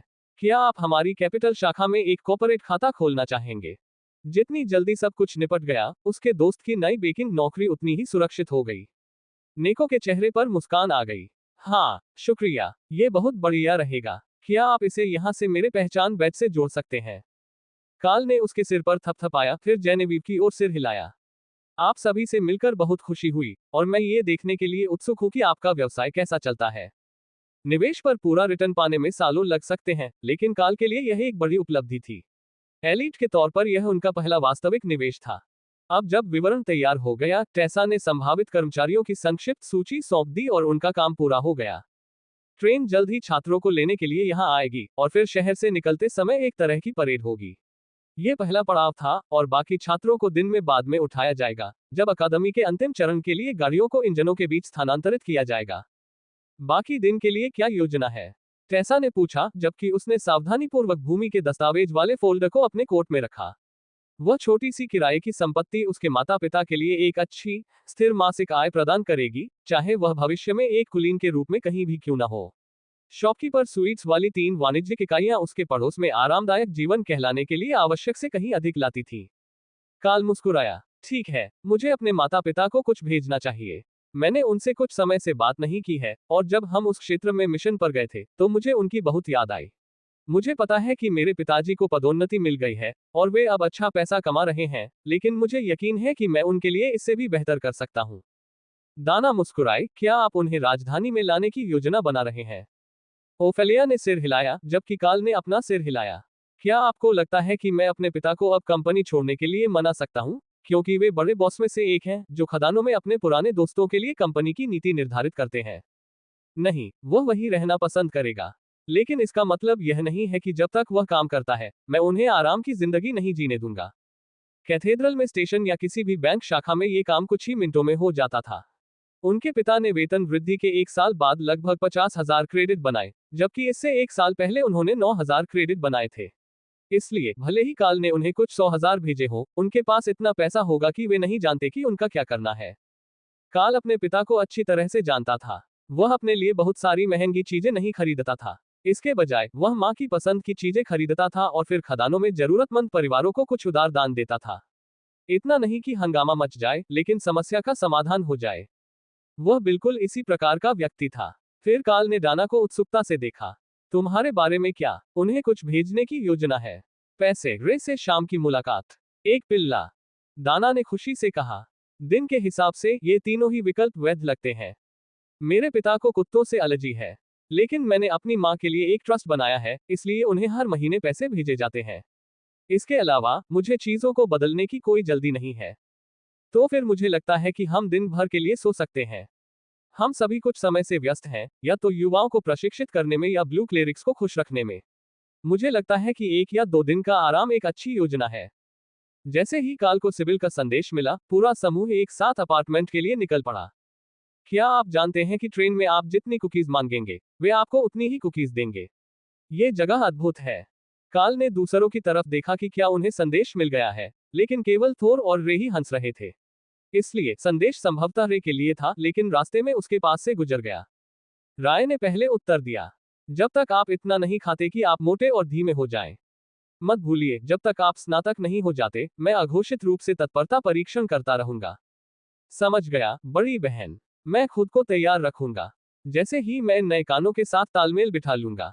मैं कसम खाता हूं कि ये टूट चुके हैं। ईयरप्लग लगाने के बाद भी यह अभी भी बहुत तेज है। अपने स्थान पर कैरा हंस रही थी। सिबिल के नए कान ऐसे लग रहे थे जैसे कि वे दुष्ट की इच्छा के अनुसार तेजी से संवेदनहीन नहीं हो रहे थे, और कैरा ने यह भी नहीं सोचा था कि लोट्स का जादू उसके जादू की इतनी अच्छी नकल कर सकता है कि वे उचित मानव पैटर्न में वापस नहीं बढ़ेंगे। आखिरकार एक कान मूल रूप से एक कान ही होता है। यह बाहरी कान का आकार था जो सबसे ज्यादा फर्क डालता था अगर आपके पास अपनी इंद्रियों की सहायता करने वाला जादू नहीं था। लेकिन ये बात की बात थी और कैरा ने देखा कि वे अचानक बहुत लोकप्रिय हो गए थे।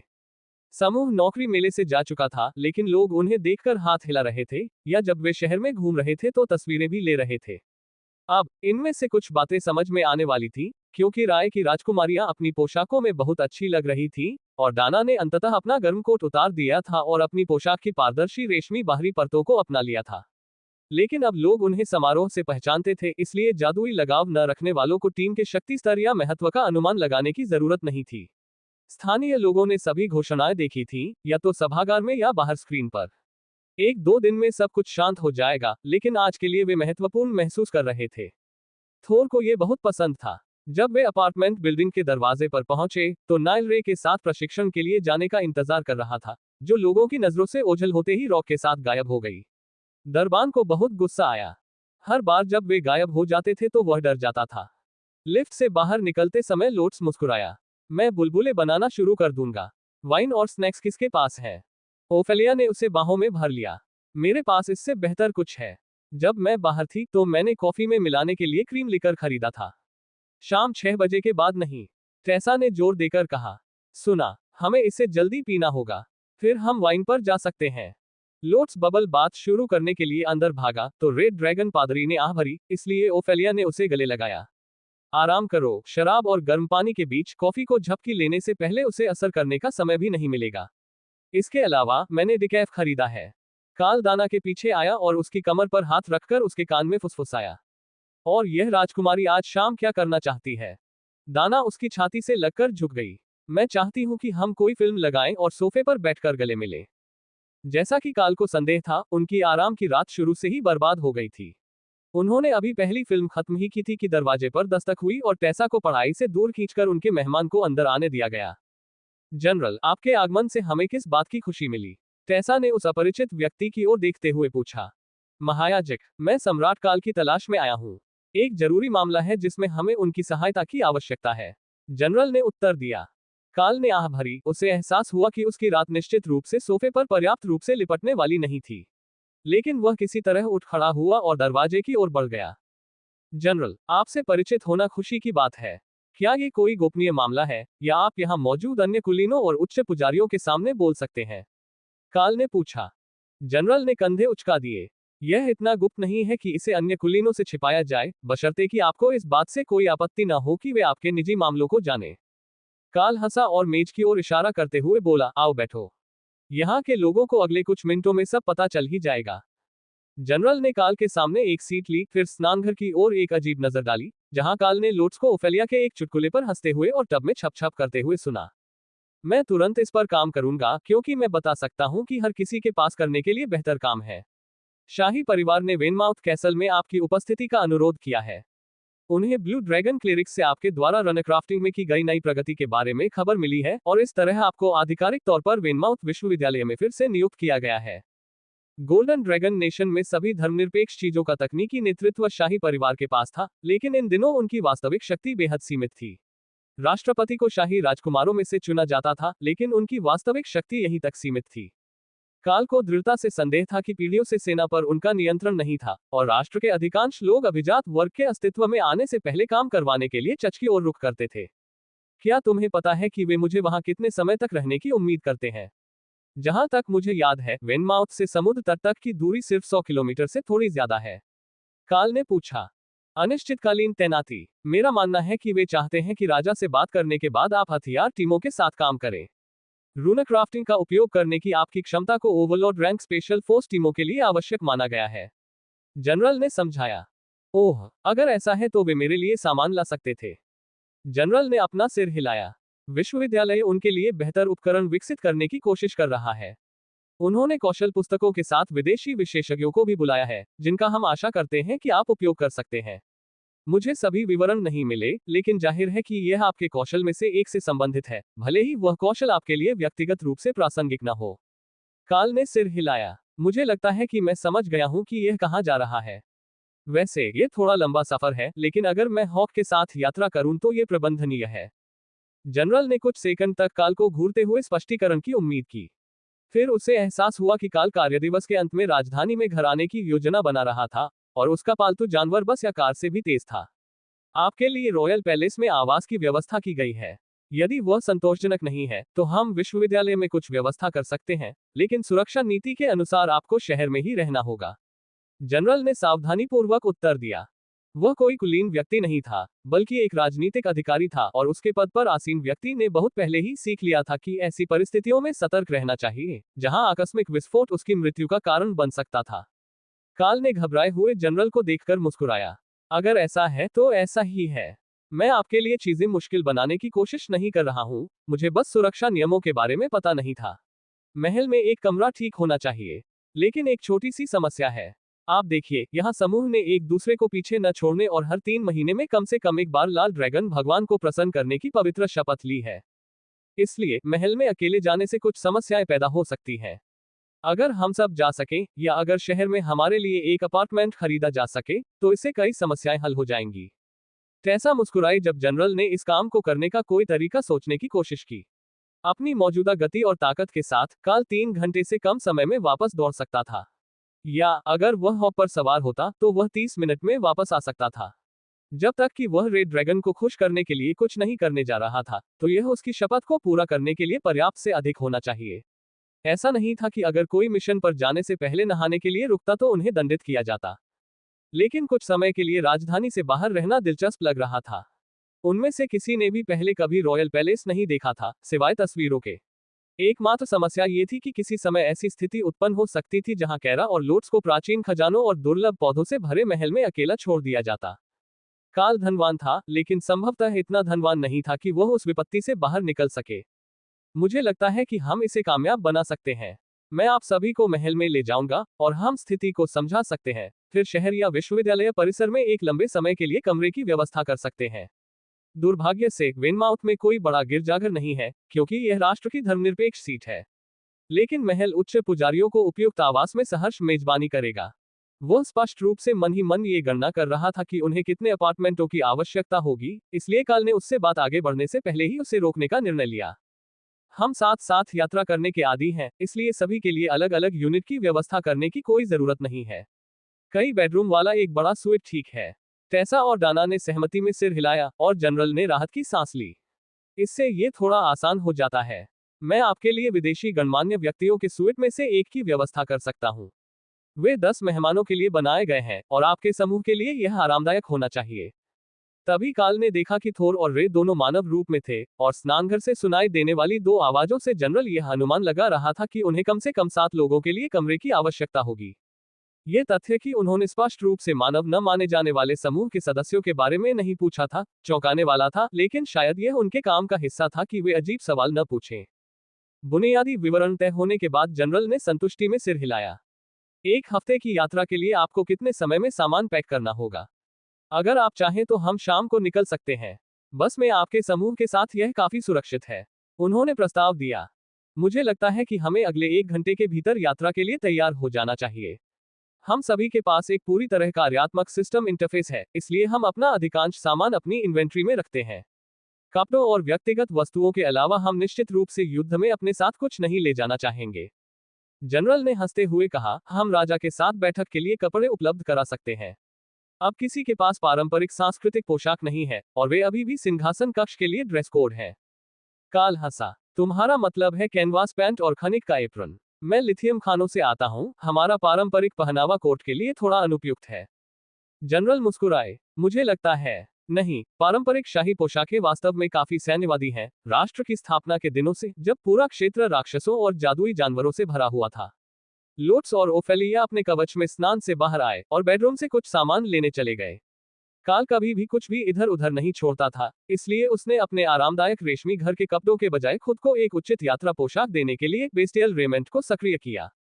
उन्होंने खड़े होकर सभी को आगे बढ़ने के लिए प्रोत्साहित किया, और जनरल ने दोबारा देखा। वह टैबर्ड, तुम्हें ये कहां से मिला?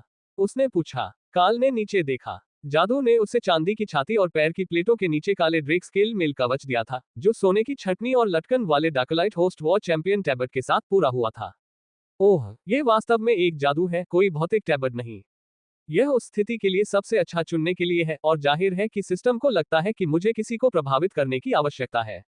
मुझे यह अतीत की एक छोटी सी यात्रा के दौरान मिला जब मैंने डाकलाइट होस्ट के लिए चैंपियन के रूप में एक द्वंद्व युद्ध लड़ा। काल ने समझाया।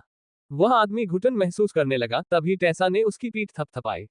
धन्यवाद, हाई प्रीस्टेस। मैं उस उत्तर के लिए कुछ हद तक तैयार नहीं था। आप देखिए, हमारे बीच एक छोटी सी समस्या हो सकती है। राजा खुद एक चांदी की ट्रिम वाली डाकलाइट होस्ट वॉर चैंपियन टैबर्ड पहनते हैं। मुझे नहीं पता कि सोने की टैबर्ड पहनने की क्या नीति है, ये पहले कभी सामने नहीं आया है। काल ने कंधे उचका दिए। अगर यह मदद करता है, तो मैंने इसे अर्जित किया है। थोड़े समय के लिए मैं बुनगा सिटी चैंपियन था, जब तक कि मैंने ये खिताब ब्रॉन्ज ड्रैगन ऑर्थोस को नहीं दे दिया ताकि मैं अपने मिशन पर आगे बढ़ सकूं। टेसा ने काल के सिर पर जोरदार तमाचा मारा। तुम ऐसी बातें यूं ही नहीं कह सकते। देखो, अब तुमने उसे तोड़ दिया है। वह झूठ नहीं बोल रही थी। वह आदमी बस सामने की ओर देख रहा था और खबर को समझने की कोशिश कर रहा था, लेकिन असफल रहा। कुछ सेकंड के बाद उसने धीरे से पलकें झपकाई, आह भरी, अपने आप से बड़बड़ाया, फिर अपना सिर हिलाया और अपनी पीठ सीधी कर ली। ठीक है, हम महल में पहुंचने के बाद सब कुछ सुलझा लेंगे। बस इमारत के बाहर इंतजार कर रही है। अगर आप सब तैयार हैं तो कृपया मेरे पीछे आएं। रे और थॉर दोनों आराम करने के लिए अपने स्थानों पर लौट गए क्योंकि बस में यात्रा करना उबाऊ और उछाल भरी थी, जिससे केवल मनुष्यों को ही कष्ट उठाना पड़ता था। जनरल को ये भी नहीं लगा कि वे गायब हो गए हैं और बस सभी को परिवहन की आलीशान सीटों पर बैठा दिया, जो एक टूर बस या संभवतः एक हाई एंड आर वी की तरह सेट की गई थी। काल ने ऐसे वीडियो देखे थे जिसमें कुछ एलीट आइडल्स अपने शो के दौरान ऐसे वाहनों में रहते और यात्रा करते थे, और यही बात उसे इस इंटीरियर ने याद दिलाई।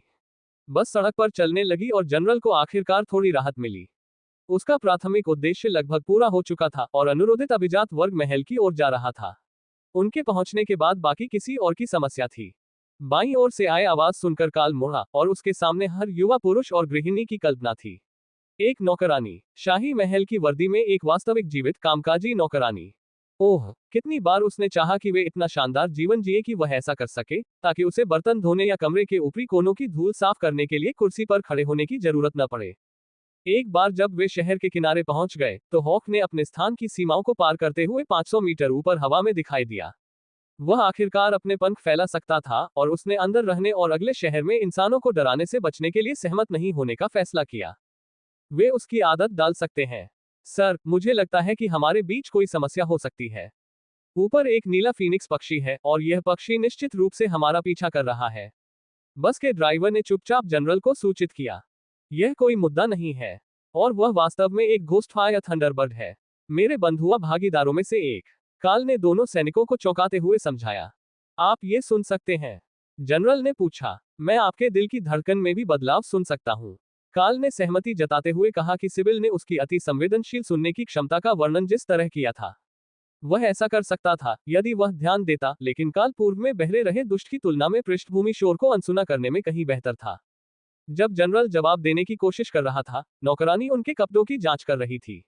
सर, आपने भी ठीक ठाक कपड़े पहने हैं, जैसे कि मुरिम बैटलमेज और हाई प्रीस्टेस ने पहने हैं। लेकिन क्या मैं टाइटैनिक बरसिकर से कह सकती हूँ कि वह मेरे साथ पीछे की ओर जाए और औपचारिक कवच पहने? काल ने सिर हिलाया और ओफेलिया को इशारा किया, इससे पहले कि रे ने उसके हाथों में रेशम का एक ढेर गिरा दिया। उसके विचारों में शुद्ध आत्मसंतुष्टि झलक रही थी। वे उसे कवच के नीचे एक पोशाक पहनाने जा रहे हैं। ये बहुत मजेदार होगा। ब्लडबैथ स्पाइडर ने ठहाका लगाया। और यही तो आपने उसे दिया था, है ना? हाँ, ये सुंदर है और यह उसके कवच के किसी भी चमकीले टुकड़े के साथ अच्छी तरह से चलेगा। ओफेलिया ने आह भरी और अपने भाग्य को स्वीकार कर लिया जब उसकी नजर उस काली पोशाक पर पड़ी जो रे ने इस मुसीबत के लिए पेश की थी।